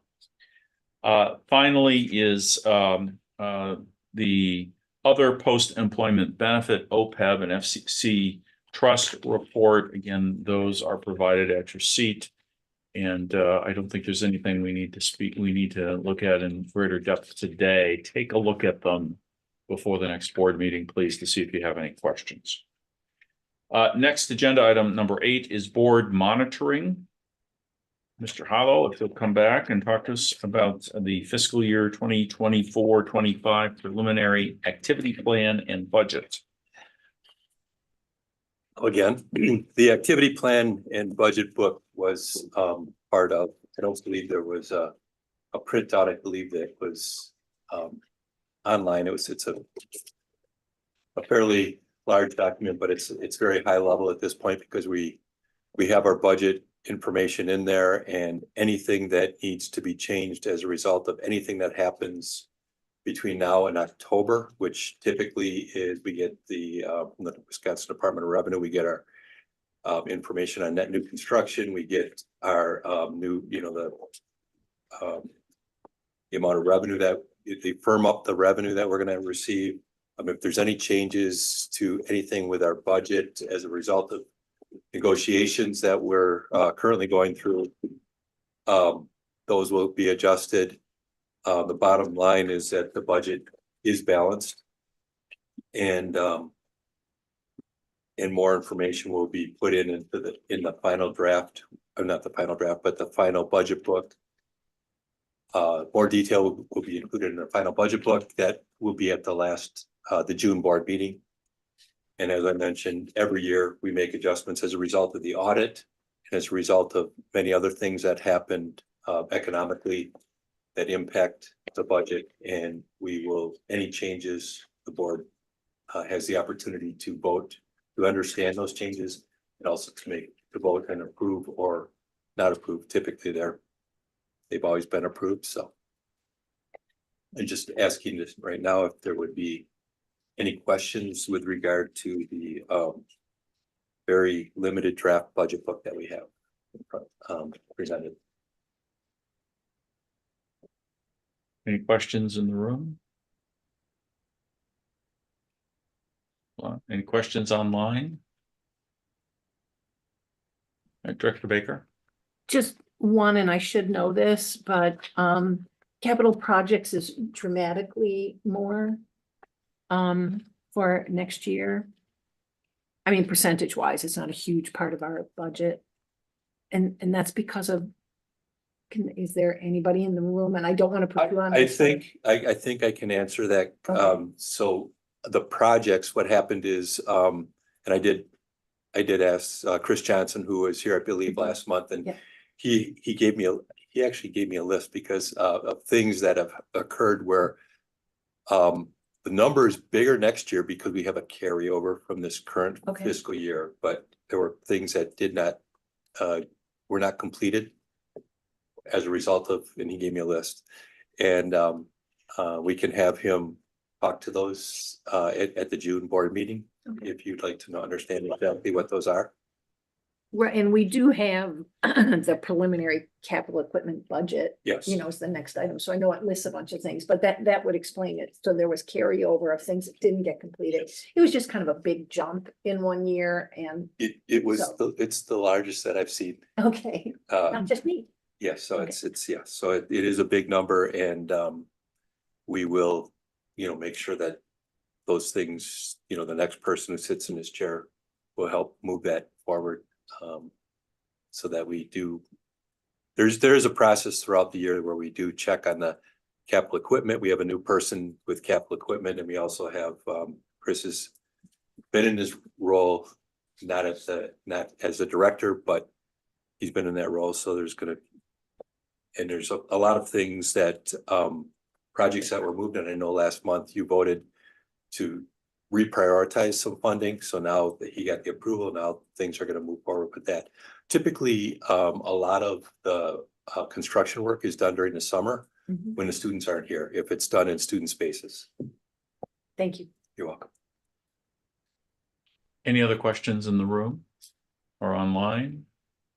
I was just wondering, related to that, I wasn't here as, you know, for MATC's time with COVID, but I didn't know if there were any funds that were related to that were put into capital projects that are still being finished, because we have some of that going on too, where it won't be finished till the end of summer, but it moves into that next year's budget. We did not have, there aren't any her funds, so to speak, that would, but in the operational budget, there are. And when we had this amount, Dr. Martin had identified those amounts in the operational budget as strategic reserves. And to the extent that in our supporting students who have debt balances with the college, we were working through those. And there's a certain amount that's being spent this year to support students and get students back into school. And there's also a dollar amount for next year.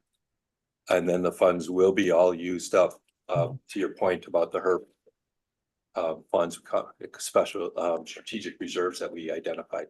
So those will be spent this year and next year for operational purposes, not capital though. Okay, thank you. That's very helpful. Well, Director Baker. Yeah, just one other thing. You know, I've looked at a lot of these over the years, and you know, sometimes I kind of blip over some of the parts of it, but you know, I mean, seriously, this is the story of our college. I mean, in here is, you know, all the programs we have, you know, our campuses. You can take a look at what taxes we get from all the different municipalities. I mean, it's actually a good resource for board members. You know, it's got like sort of all of the facts about us. So I do blip over a little bit of it, but as I'm like sitting here going, oh, I should go back and read that. So I encourage my colleagues to hang on to this document. It answers a lot of questions. And also you get a final copy of this document at year end. And I'd like to give a shout out to Amelia Meinhardt, our manager, who puts this together. She does a wonderful job with support from many people throughout the college. Is there something separate to say about the preliminary capital equipment budget, or did we implicitly cover that already? The details here, if you have questions, let me know. Anyone have questions about that detail at this point? Okay, good. Thank you. Thank you.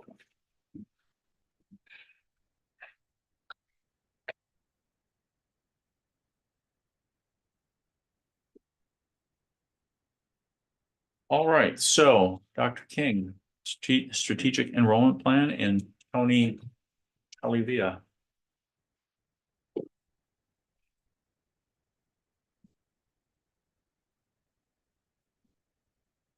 Three for one. All for one and one for all. There you go.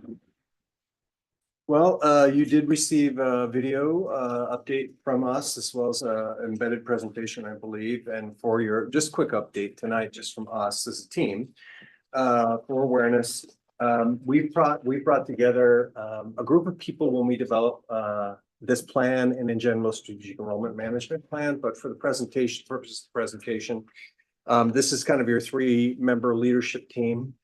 And as it relates to my area, which is student success, it overlaps academics. So academics is integral as a part of an overall plan. You see that as elements and strategies, partially here, but broadly across the college. So it's not really just this front end team, but Dr. Wong and then and Mr. Tagliavia are here really because they are going to take a small number of components just to convey to you about how we put things together, what our strategies are, and what we're going to do moving forward. So I'll turn over, I think, Dr. Wong next. Yeah, this is where, you Go can to go the to the next slide. Yeah. This is where we try to explain how we come up the 8650 FT goal for next year. IR had a model developed pre-COVID and used 11th grade enrollment and the initial claims for unemployment insurance to project enrollment. And it was highly accurate pre-COVID. During the COVID, it was a little bit shaky, but then it was also very accurate for this year, as we just speak earlier. So this year we also, so we use the same model projected for next year. So that gave us the 8650. And that also mirrors very well with the estimate developed by the deans when they review their pathways and program trends. So that's kind of how we develop this projection for next year. So the next slide, oh, you already seen this one, right? So this is just kind of giving you an idea of how we divide up the FTE by the student group.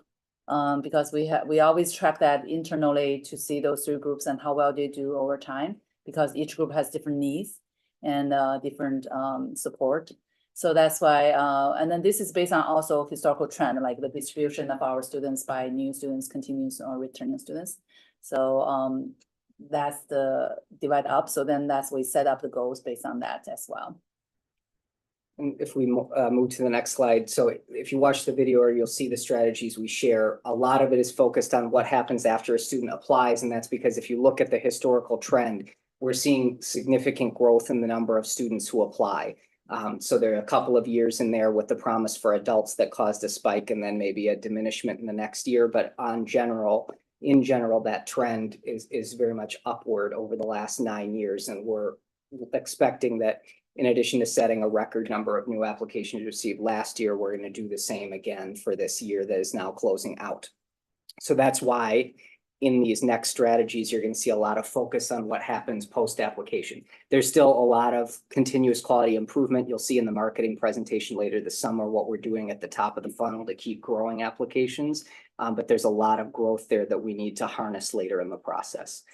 So in the next slide, you'll see that the first group is that new students group. What we want to do is increase the conversion rate. How do we turn all of these new students or these new applicants we're seeing into new students?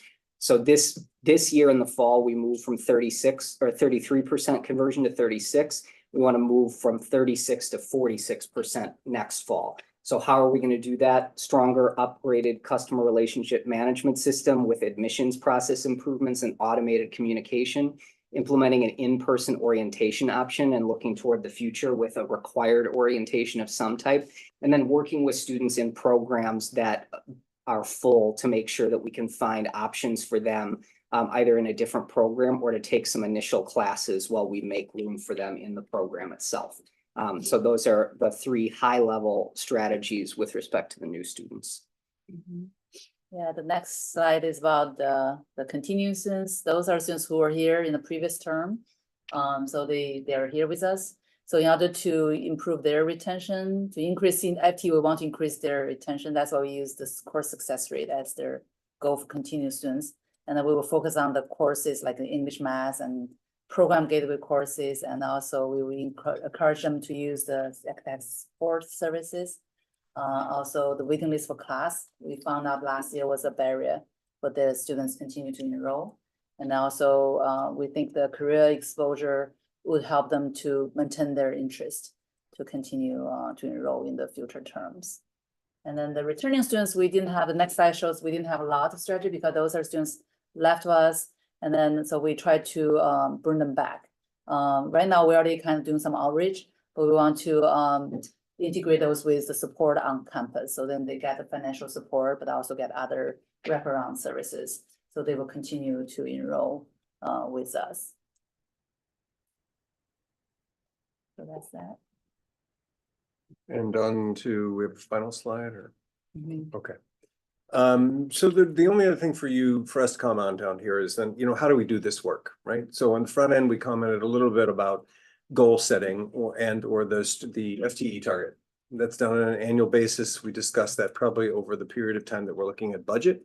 So usually in that November period all the way through March, discussing how have we done, what are our success factors been, can we set a target, and financially, what are we also trying to achieve? So we balance that during that period of time. SEM, but closely working with cabinet as well as ET and our finance department do that together. That's a team-based activity. And then based on it, if you back up, we have the series you see, new, continuing, and returning strategies that are attached to then how do we get that target based on each of those categories of students. And the final thing I'd say then is we want to make sure that we nest inside. Let's say you saw one target we gave you, 36 to 46%, right? That's nested inside an activity that's tied to either a presidential or a college-wide goal.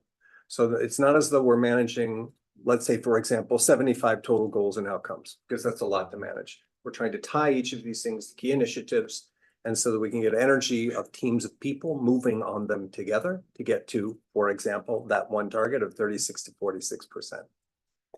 I'll stop there, see if you have questions. Anyone in the room? Director Pence. First of all, this was really well done. This is very, very well done. I think the strategy of it looks really good. As I'm out talking to people about MATC, I think the most surprising thing is the volume of applicants that are coming through here. That one slide that you had in there is very telltale of how the school has grown in the area from when I went here. So. Dr. Najib. We cannot hear you, Doctor. You're on mute. Okay.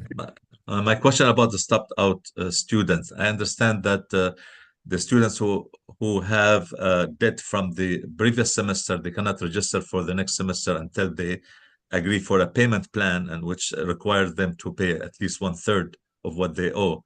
Could you expand a little bit about how we can help those students to re-enroll so they can increase the total number of full-time students? Yeah. I can start maybe with more example. Two things I know for sure with this group of students, we already have with the hold reform, like for students who have less than $200 debt, they are forgiven, so they can register even they cannot pay off that. And then second thing we already have is the for restart and programs for students who have a certain amount of debt, and then we kind of also using grant to support them so they can enroll. So we have anything? No, those were probably the two biggest points that I would share. And then, you know, what we want to do with that, the strategy there is to really link that and look at, because from an advertising marketing standpoint, we reach out to students. So for right now, it's spring, we're pushing towards fall. We're reaching out to students who are here in fall, but not in spring and haven't yet registered for fall. So we have that piece, we have the restart, we have the hold reform. How can we look at it in the most integrated way possible and check on what are the particular needs students have with financial aid? What are the specific needs that students in this population have with registering for classes, and being really intentional about recognizing that these are students who left us for a reason, and we need to find a way to support them when they come back. And then also, as we make these changes that are responsive to the needs of stopped out students, making sure that we use that in the communication going back around to say, we know from talking to students that this is a barrier. We've put this in place, like the restart. And we want you to know that there's that support, but then also this, and this to ensure your success when you return. And So I'd be interested also to have some kind of review of how effective of what we're doing right now. How many of those students who has debt and could not pay and did not enroll because they could not really pay the 1/3 or what the part they need to pay. I want to see how effective it is, if there's any study like that. Yeah, we can take a look to analyze that. Okay. I was going to just add one more quick point, and in the words of one of our executive team members, but I don't want to name whom, when you make a decision to go to school, it beyond the financial, it is then all about the other resource needs that some of you have heard and asked extensively, right? It ends up being also childcare, transportation, life, and all of those things of what we're navigating with them to convince them that it's an opportunity to come back for. And one of our executive team members said, many years ago, those are the things that limited them from making the choice. So that package comes around money, but it also comes around how can we help you actually be successful, which is a very involved conversation. So. Thank you. Director Mendes. So are we keeping track, or do we connect with those students that choose not to come here? Because the number of applicants that we get versus the new students incoming, the gap is huge. Yeah. So, and are we recognizing why, or many of the reasons why, or the top reasons as to why they're not choosing after they decide to apply? Yeah, we have a couple, we certainly can verify that. One is we learned like it's good, the MPS school, for example, encourage everybody to apply, but then they apply just for the application purpose, maybe not have the real intention of coming, right? I think the recruitment team can attest to that. Yeah, so that's why we look at trends over time and look at the conversion rate, because so I'll point out, and you may not have been referring to this, but when you look at the number of applications, that's the raw number of applications, whereas the new student is represented by FTE, and so most of our students are part-time. So there are more people represented in that new student number than the 2,300 FTEs, and significantly so. But I think the reason you pointed out is exactly why we're looking at the conversion rate, because there are going to be some students who apply to MATC as, you know, quote unquote, a backup option for others without any immediate intention. But if we do the things that we're talking about to improve the conversion rate, I always look at that as an opportunity. Here's a student who maybe wasn't seriously thinking about coming here, but if we have effective automated communications, if we're reaching out, if we're creating events, building community, make them feel supported, make the logical, you know, make the case for us, we've got an opportunity so that all the strategies that we're doing to improve the conversion rate among the students who may be finding themselves not being able to successfully navigate the process, we can also capture some of those students who maybe weren't planning here as their first choice school, but because of our outreach, they're convinced. And maybe with the automated system in the future, we'll be able to reach out to them and say like, hey, okay, you're not coming to MATC, and give them like 3 options so that we could track that. Yeah, that would be great. Potentially. I would say to your question, more recently, we've done 2 additional things, which is get outside feedback to have people walk through our system and tell us how it works. And we're now engaged in a process at a high level of getting that feedback indirectly and making all of the executive team walk through the onboarding process ourselves. So that's 1. And then 2, that feedback is being used to improve our outcomes. How are we moving? That's where some of that 46% comes for that change, which is we're reflecting on what real things can we improve. And that feedback we're getting is telling us what to fix. So it's small. I think focus groups come around that probably a little bit better. Students. Surveys, which you might comment on that you can get to, potentially will give it to us, but students don't really respond to a lot of surveys. So we're trying to be careful about how much we survey them. Thank you. Is there anything on hit rates of other schools? Is there any comparison or anything to be learned from that? Most of that data set, I mean, that probably comes through your shop more often. I'm used to seeing that similar data come out. But sometimes colleges have to be willing to share it with us. Sometimes they do this when you ask, do you want to share your stuff? And sometimes they share it and sometimes they don't. I don't know if you had a chance to ask. And I can say we have these conversations pretty regularly in the marketing consortium. It's not necessarily this granular level of data, but I can tell you that our application growth is not necessarily universally experienced in the system from talking to people, but there is some shared challenge around the conversion. That's not a unique challenge for us. That when they look at what we would call the top of the funnel, and then as it gets narrow, that there are points of constriction that they need to address. So I mean, we can get all kinds of bottom line data on enrollment across the colleges, but to Dr. King's point on like, you know, conversion rates and things like that, it's all about how much people really want to share. I have a question for you. How hard would it be to next time we look at these numbers to have the application numbers and the matriculation numbers, if you will, on the same basis? I mean, again, I looked at that number and it's a 10-to-1 or higher differential between the number of applications and the number of new students, but that's exaggerated for the reason that you identified before. We don't know that.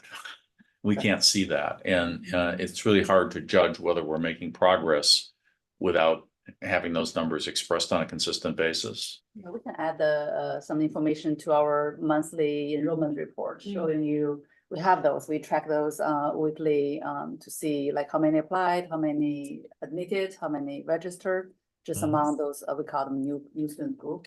And then we also track on the continuance, how many coming back on weekly basis. So we can certainly add a few slides there to show you the change. What is the total size of the staff that's dealing with 30,000 applications? Wow, that's a good question. For that would be our Nicole. Well, no, it's a combination of team. So Advising, it's yeah. recruitment, Mhm. which is 9. We have 5 recruiters. Laura's gonna yell at me later for that. Sorry. Yeah. She'll want 9. 5. Okay. And then your marketing team, do you count them as coming around? Yeah, I mean, a lot of that's happening at the agency level in terms of the work to drive, but we've got a person doing social media, a person doing news media relations, a person doing, 2 graphic designers, a person doing student focused communications, and then a lot of it comes from the agency. Sure. And then as it goes from recruitment, it goes into the admissions team. You have a 2-fold team of admissions technicians. We used to have navigators. If you remember correctly, you had someone come to the board recently. That position's no longer with us, but those are converted. Admissions technicians, 8, admissions specialist, 8, an admissions supervisor and a director. So that's 18 plus Tony's 5, about 23 people right now.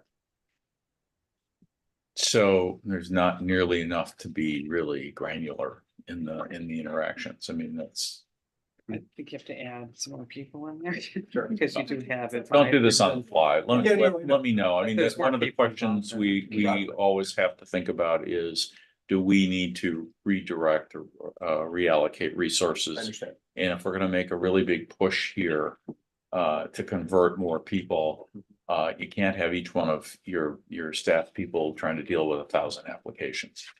So give us some help in understanding how we're gonna reach those numbers, or how we're gonna sort those that are serious applicants before or after the persuasion sets in from this total number, which is huge. But we're not getting, I don't know how much. Okay. Right. Okay. Any other questions from the board anywhere? Okay, thank you very much. It's good work. Next is the community education update, Dr. Sadiq Isahaku. You want me to share with you? Sure. Oh, okay. I'm joining Dr. Osaka. Okay. Should I do this today? Yeah. Why don't we do that? We have a presentation that went to you. It was I think I did it. Sadiq did it and I redid it, excuse me. And then in addition, there was a question that came to us about enrollment via campus. So we have that printed out for all of you. We'll pass it around.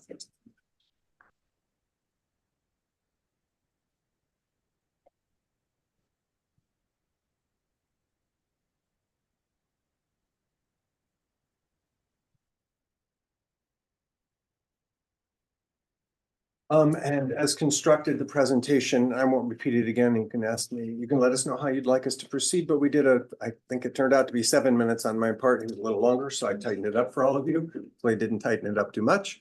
But if you have questions, I'm not sure what they might be from our presentation or what's presented to you in front of you right now.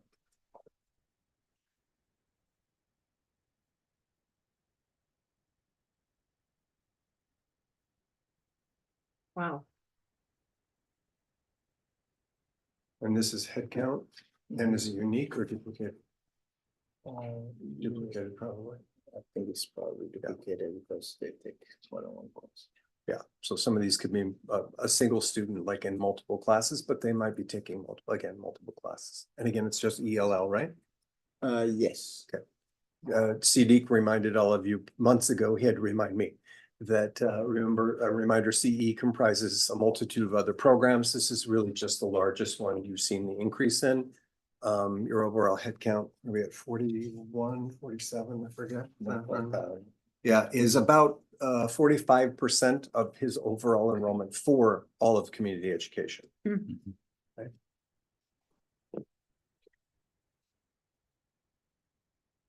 I think that Dr. Cruz has some ideas about converting more of those to full-time or at least regular program enrollees. We'll have to wait for his arrival here to see what those are about. Okay. Any questions about this data at this point? Just one thing, in the presentation, as I recall, there was a big focus on Walker Square. Correct. As, because we heard all about sort of the crisis there. And then the next focus was Oak Creek, and then it'd be downtown. I do see our numbers at downtown are that's the largest cohort. Yeah. Should we be moving there or more quickly? And we're trying to do that right now. I think it was some of it was, there was a focus in the presentation on like the hub concept. Right. And I think there was almost, to some extent, how such things are done, a slippery slope of what's working quicker.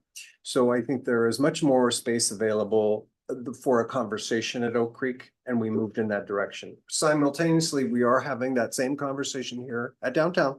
Okay. But if you've done any of this work or anywhere else, I don't know, space is always the one thing that seems to get you when you don't think it's going to get you. You always think it's not, it's an easy thing, and then it ends up becoming a complicated thing. Because people have ownership of it, people think it's theirs. And so, so I'm being very careful about how we're exploring downtown space right now. Okay. But we're doing it right now. We are. Yeah. And we're going to look at it this summer, and it's a very good question. Okay, thanks. Richard Pence. Can you touch on you had pathways written here. Yeah. That's, community education not including college pathway process. Mhm. Is this a pathway or is this an incubator to the other pathways? The latter. Okay. I think I've mentioned the word before. On-ramp is probably the best word as utilized by guided pathways philosophy and research lore. And, metaphorically, you're thinking about like a roadway, right? On ramps and off ramps, but essentially it does make sense. It helps guide students into the pathways. That's really what this program can do. And it makes available for all these students coming through an option of pathways. But again, it also couldn't be in the general pathways. They could come out of CE and go into a workforce unit. There are lots of ways they can navigate, and students actually do that. Students may come in and out the college campus in a variety of mediums that don't look traditional. We're designing a pathway, that's important, but it's very linear as a relationship to program, credit, certificates, outcome, and students make other choices. We navigate with them, but some of them might say, I got my 2 classes, I'm done, I'm gonna go work for a bit. And then we want to figure out a way to have them come back on. That's another on-ramp at another time. But predominantly for us, this is really, I think, on-ramp.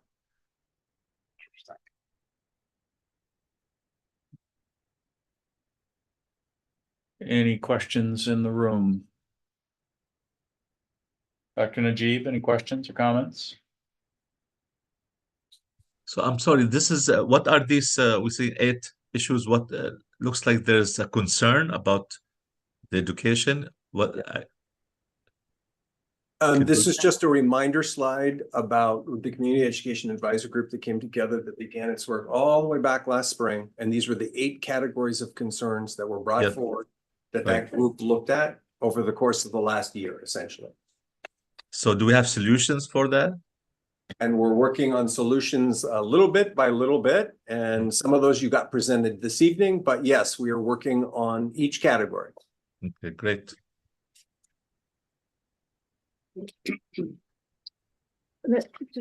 Yeah, I don't have that review, by the way. I don't have that video. I don't know if it was missed or I did not watch it. It's on the email that Peter sent with the link.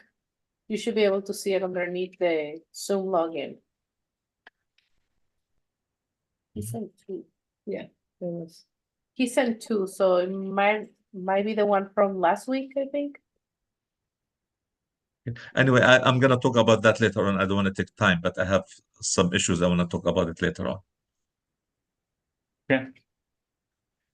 Dr. Baker. Yeah, and so I kind of feel the last report, this report, and the next report, there's some overlap in them all. And I know we've raised this once before, but I would love to see us examine the possibility of doing, particularly for the Walker Square campus or center, doing a community advisory board.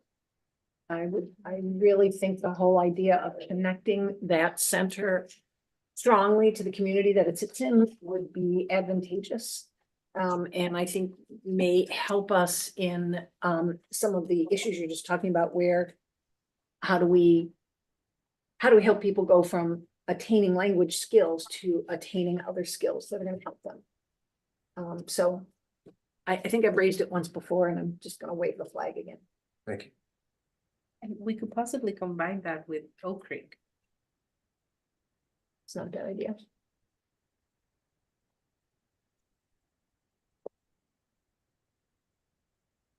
How shall we pursue that idea? What needs to happen? Anybody in the room? Or do As a we- matter of fact, we're thinking about an advisory committee. Yeah. For the entire CE. Yeah. With the various departments, including the justice involved individuals at the Community Reintegration Center. And just the same as we have the technical program advisory committees. Yeah. We are identifying stakeholders, community members, organizations, support groups who we would potentially invite to be part of that committee. And city creators broadly across the district, right? Broadly sorry? across the district. Yeah, across the district, not just one campus. I see. And as you mentioned, probably we would have subcommittees for various locations. We're doing the same, we're looking at the same for the CDOs as well. Okay. We already have a CDO committee, so we're gonna look at that. Then I think we can ask for a report back on progress on that. Makes And sense. we have certainly heard from community members who would like to participate. Oh, I see. If you could make some referrals, we'll appreciate that. Thank you. Thank you, gentlemen. Dr. Torres Najera.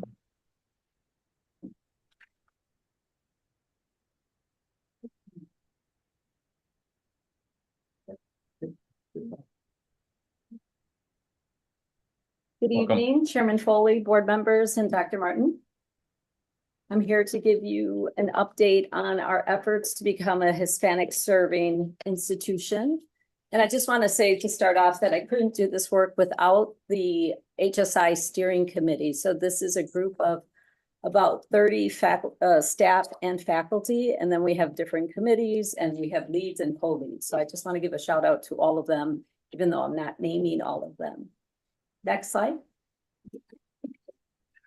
So the Department of Education, we identified that higher education institutions are eligible to apply for funding if we reach enrollment of 25% undergraduate full-time students, Hispanic students. And we're really doing this to provide educational opportunities and improving the academic attainment of Hispanic students. And what I'd like to share with you is that in this presentation, I will be going over the benefits of becoming an HSI, the history and calculations of where we stand today as far as our eligibility, access to funding, Title V grants, the timeline towards eligibility, activities leading to progress, current progress made, and our future action plans as far as how are we accelerating so that we reach the 25% by 2025. Next slide. So here I wanted to share with you that up until, I'm going to say yesterday, we've been using the HAKU HSI percentage calculation. HAKU stands for the Hispanic Association of Colleges and Universities. And I really want to point out that when this initiative was launched back in fall of 2017, we were at 16.5, and you could see the upward trend as far as fall of 2023, we're at 19.7. The way HAKU calculates this is that it's the percent of Hispanic undergraduate students among total undergraduate students. This is the old way that we were using here at MATC. The next slide really showcases what we will be using moving forward, which is the Department of Ed's calculation. So moving forward, we're using this percentage and calculation. So this is a percentage of full-time Hispanic undergraduate students among full-time undergraduate students. So you'll see that we have increased to we are at 21.6%. Next slide. So this is our timeline towards eligibility designation. So we're at 21.6 as of October 2023. We hope to be at 23% in October of 24 and ultimately 25% in October of 25. Our formal eligibility will be December, January of 27.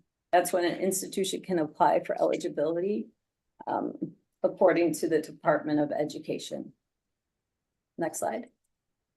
So what are we going to do to increase Hispanic enrollment? So one of the things, you know, we're really trying to drive our decision-making as far as strategies based on data. So from this chart, you'll see that the greatest number of students that are full-time Hispanic are the high school range age. So that 18 to 19-year-old. So if you could see that in fall of 22, we were a little over 40, again in 23, and there was a precipitous drop off in 24. I do want to say that 32 schools, so of the 88 schools in the MATC college district, 32 schools have a population of at least 20% Hispanic population. So these are the schools that we hope to target as far as really looking at how do we not, you know, talking about the conversion rate that you just talked about with the SEM team, as far as they apply, but what are they doing? Are they enrolling? What is that conversion rate?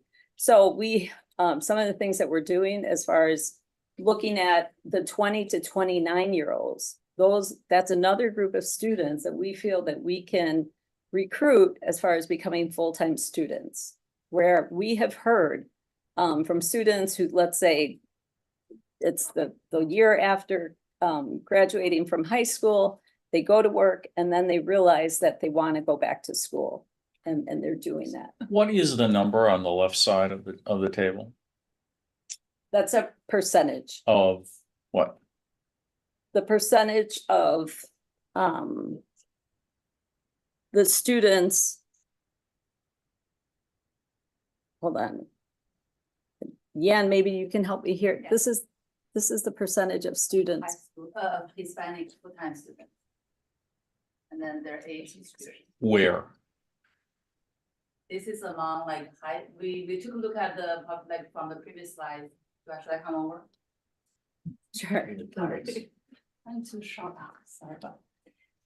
We took a look at we look at each of the cohort among the Hispanic full-time students enrolled in the fall term and look at their age distribution. Okay, So so these are our students. these are our Oh, students. yes. Okay, that's the first confusion. The second is, what does it mean when it says 40? That 40% of the 18 to 19-year-old students here are something? I mean, I just don't understand the chart at all. Yeah, it's 14% out of 40% out of those Hispanic. So the population of this analysis is just looking at Hispanic full-time students enrolled in the fall term.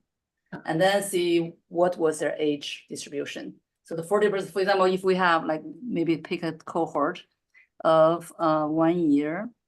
So for example, 1 year in fall of 2023, we have 695 full-time Hispanic undergraduate students.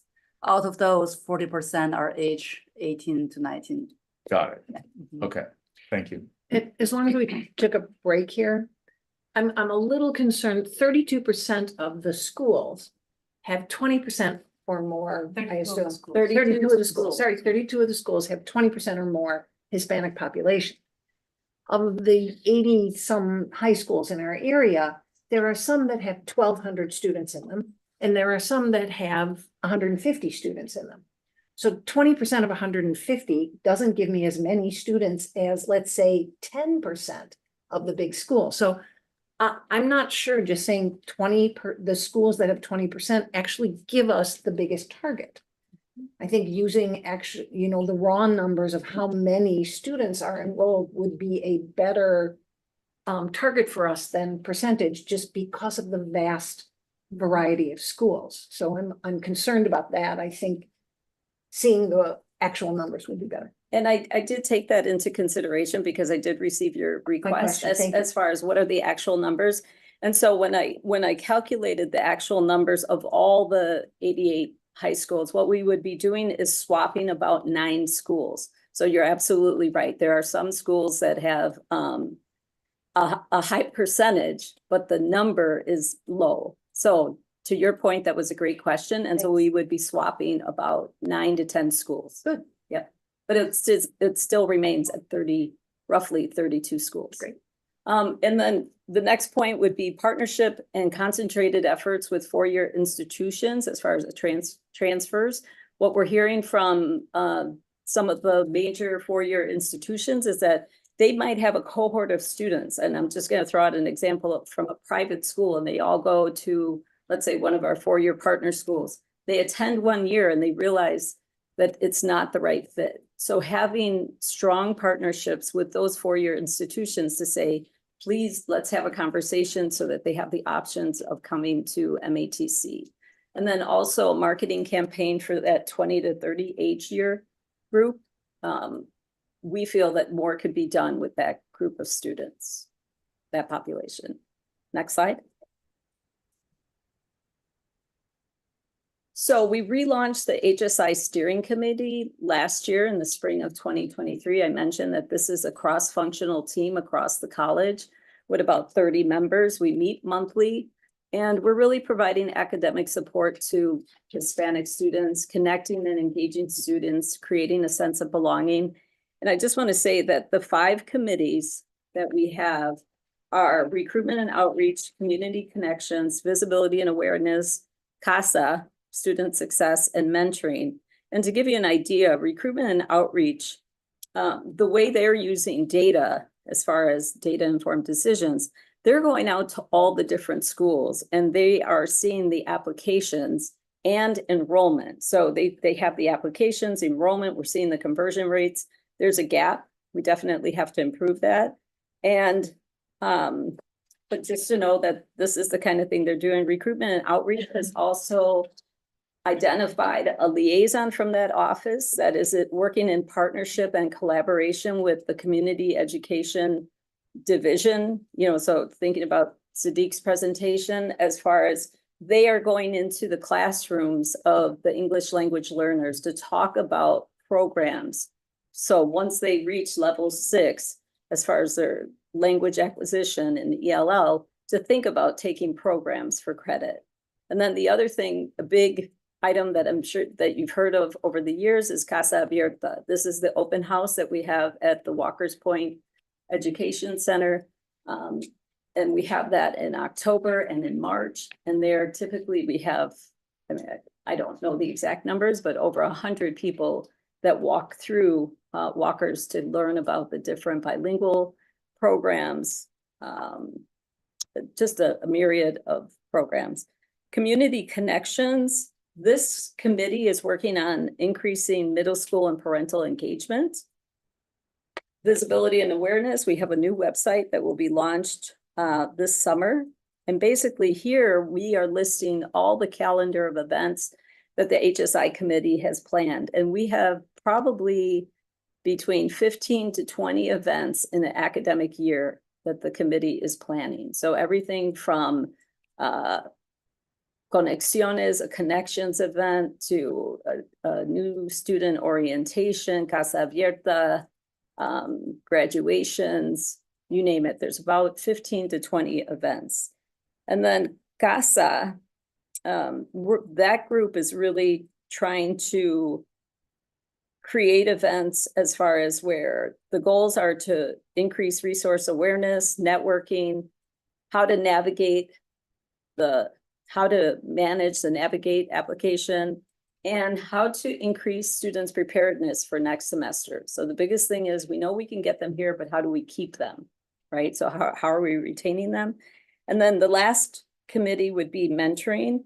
And this group is really trying to look at a best practice of creating a Latinx alumni group, because we can invite those students to talk to future new students as far as how an MATC certificate or diploma has changed their lives as far as improving their quality of life. Next slide. the other thing that we would like to do is really look at that number should be 600, I believe the correct number is 666 students, but really learning about their stories as far as their past, who they are, what programs they're in. So this would be more of a research project. But what we plan on doing as far as acceleration strategies is improving communication with the high schools with high levels of Hispanic population. Like I said, this is not updated to reflect that we would be taking the actual numbers versus the percentage. Creating a noche familiar, and this would be after conversations with the Department of Recruitment and Outreach, is they have found that they are getting the students to apply, but to have another touch point could be to have an event at one of the campuses. And so being the executive director at the Oak Creek campus, I thought it would be great, you know, we're going to talk about it at the committee, to have a family night, if you will. So it's another way to have the students come to a campus. And then also the next piece is thinking about all the English language learners. We have thousands of students in this program, and how do we get them to think about taking programs? So we are working with the Department of Recruitment and Outreach as far as having a liaison, talking to those students. And then that would be some of the future action plans. And I don't know if anybody has any questions at this point. Any questions in the room? Did have one. Go ahead. So the plan is to reach 25% by October of 2025. And the formal eligibility is not available till 2027. However, I'm concerned that when I look at enrollment trends from fall 22, 23, we dropped 0.20%. And I'm curious, if we were to drop between 2025 and 2027, where would we take our application numbers from? Would we just go with the 2025 numbers, even if we might be less than 25% by 2027? Or would we still have to be in compliance at 25% by 2027? Does that make sense? Yeah, my understanding, we would have to be in compliance at the 25%. Okay. So we would have to maintain. Yeah, we would have to maintain. Okay. Yep.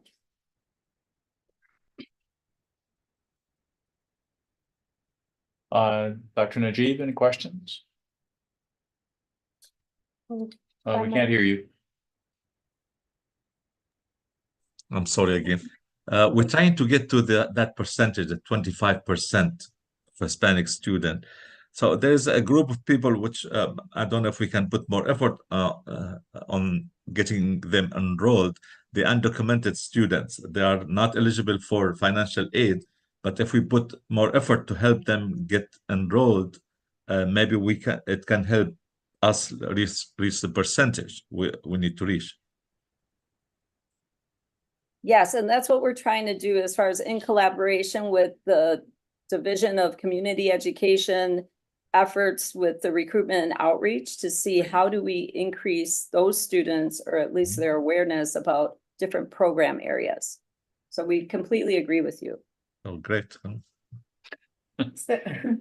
So yeah, like we put in effort, we help, because those they will love to come to the MATC, and if they can get help financially. Well, and even if they can pay on their own, which a lot of them can, are we Mhm. able to register them without a social security number?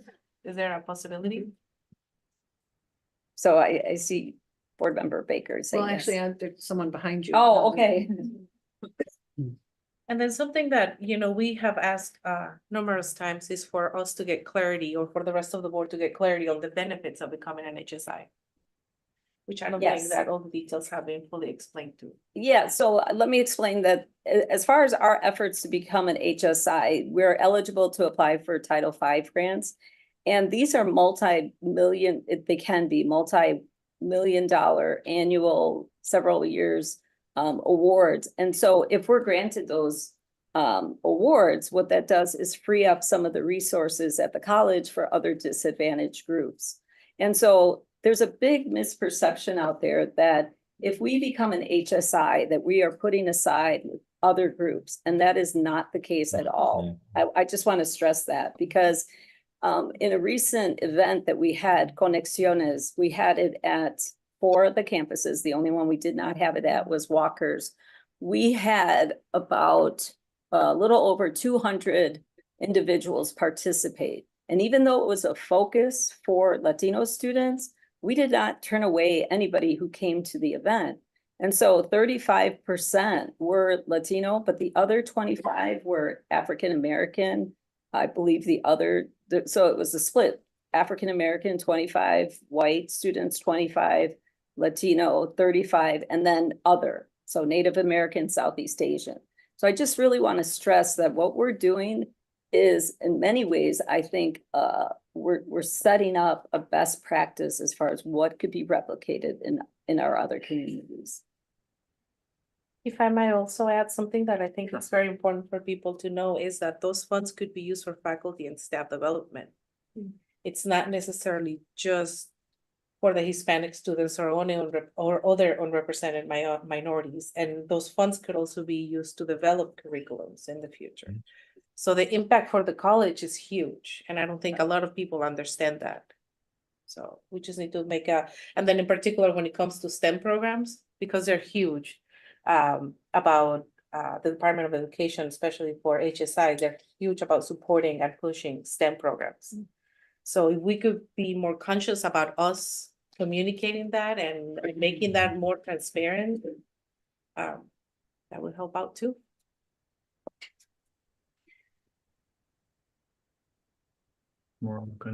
Thank you, Mr. Chairman. So we finally have the right calculation We do, for HSI, we do. and so there won't be a new one. No, comes in the there future. won't be. Well, only No. when the numbers increase.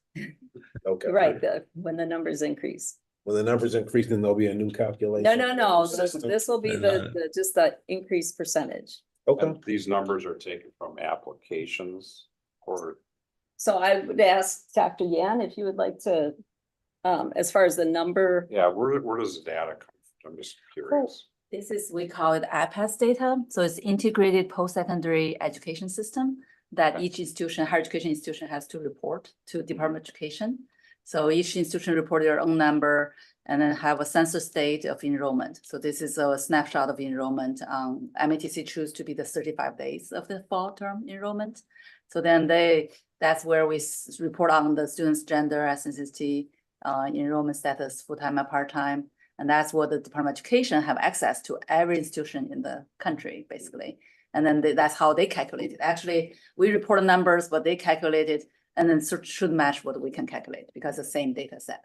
But you want to know where the numbers we are reporting are coming from, right? Yeah, That's your question. it's on the application when they apply. It's on students. It's people who have What if they don't registered. know? Well, and that's something that I have joked about many times, but I'm actually, jokingly, but I'm serious about. We have a large number of unknowns that I think we need to reach to and make sure that they understand the importance of them sharing that information with us. And, the future impact that it will have in their education here in MATC. Because a lot of people, like, if you ask my son, he knows he's Mexican, but he's also considered white. So he will always mark both, but then there are other of his friends that wouldn't do that.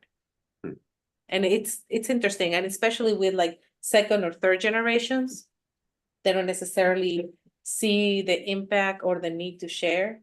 And then you get into more like, because they might be discriminated, because they might not have options. So, that's why it's important for us to reach to all those unknowns one-on-one and just let them know that, hey, this is a safe space for you to share with us, and this will help us. It will help the college, will help you, and will not have a negative impact on you. And it really makes a difference if a student comes from a multicultural family. So if you have somebody who has a Mexican father and an Oneida mother, which one are you picking? Which one is the school selecting as the dominant demographic? So it's huge. And it's something that I believe that there's a group talking about this. Dr. Baker? Oh, did you have a follow-up? Yeah, it did. I didn't want to be obtuse about asking the question. However, it's something that we had discussed. Which one are we using? One has us closer, one has us further away from HSI status. And so I think we want to have a good kind of click of where we are and understanding where we are, how close we are, what more needs to be done. This is a great report of, especially near the end when we talk about some of the things that we need to do to kind of harbor an institution that can create the kind of culture for, helping us to not only get to our 2025 goal, but actually allowing us to stay there long enough to apply in 2027. And when I say culture, I mean in a very scientific kind of way, like in a petri dish, where you create the culture and grow and have a good environment for us to be an HSI. And so I just want to make sure that there won't be another kind of hiccup that will give us a different calculation, have us further away. No, I am confident that this is the calculation moving forward that we will be using. Yes, so we found out that the Haku calculation was something that when I came into the position in September of 2022, that was what was being used. And then we realized that it should be the Department of Ed's calculation. And we have been working, so we did become aware of that earlier this year, but we had to double, triple check with the Department of Ed, the program officers, and that took some time. And so that's why you're finding out about it now. Director Baker? That was kind of my question. Okay. Was, if we knew about,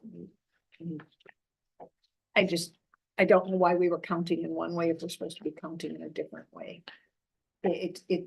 I'm having a little trouble understanding why we just started counting this way. Was the standard that everyone used, or were we alone in using it, or the Haku? I'm not sure. I mean, so I do serve on a coalition of other higher ed institutions in the region, and we've asked that question amongst the group. And so they're looking at which calculation are they using. So many of the institutions they're going through that process with their institutions of research. It's interesting. I mean, since it's a Department of Ed designation, right, certainly makes sense to use the DOE's system of their standards. Right. So, well, I'm glad we're using this one now. Yeah, if we need any more information on that, let's get it. Okay. But in the interest of time, thank you. Thank you. And I just want to make one plug for, I forgot to mention that I do serve as the executive director at the Oak Creek campus. And in case you don't know, and I could pass these out, the car show is happening. No, this is putting in a personal plug for the car show. May not be able to be good. Thank you. All right, is there any new business for next month?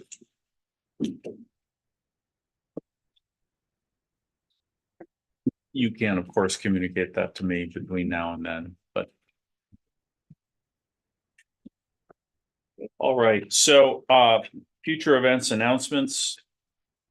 June 18th at 4:30 p.m. in this room is the public hearing on the budget. June 25th is our next at 4:30 p.m. is our next and last board meeting of the fiscal year. I have asked the question, I don't know the answer yet, as to whether we can do our organizational meeting for the next year immediately following that, or if we have to have a separate meeting. We'll have an answer for that soon. I'm just looking to save some time and get us ahead if we can. We are going to go into closed session. Do you have, question first? No, but I have a motion. Excellent. I was going to ask if anyone had a motion. Is there anyone else who has a motion? I have a motion. Mr. Chair, I move the district board convene into closed session pursuant to section 19.85, parent 1, parent C, parent G, and E of the Wisconsin statutes to discuss item 11.A litigation update and Item 11B, presidential transition. The board may reconvene into open session to take action on matters discussed in closed sessions under items 11.A and 11.B if necessary. Is there a second? Second. We have a motion and a second. Any discussion? All those in favor of going into closed session, please indicate that by saying aye. Oh, we have to, I'm sorry, we have to do a roll call vote. Please call the roll. Director Marvel Kunde, Aye. Director Najib, Aye. Director Owen Moore, Excused. Director Pence, Yes. Director Baker, Aye. Director Burris, Excused. Director Case, Excused. Director Mendieta Ramos. Aye. Director Foley. Aye. I almost said excuse. We will go into closed session. Let's take a 10-minute break.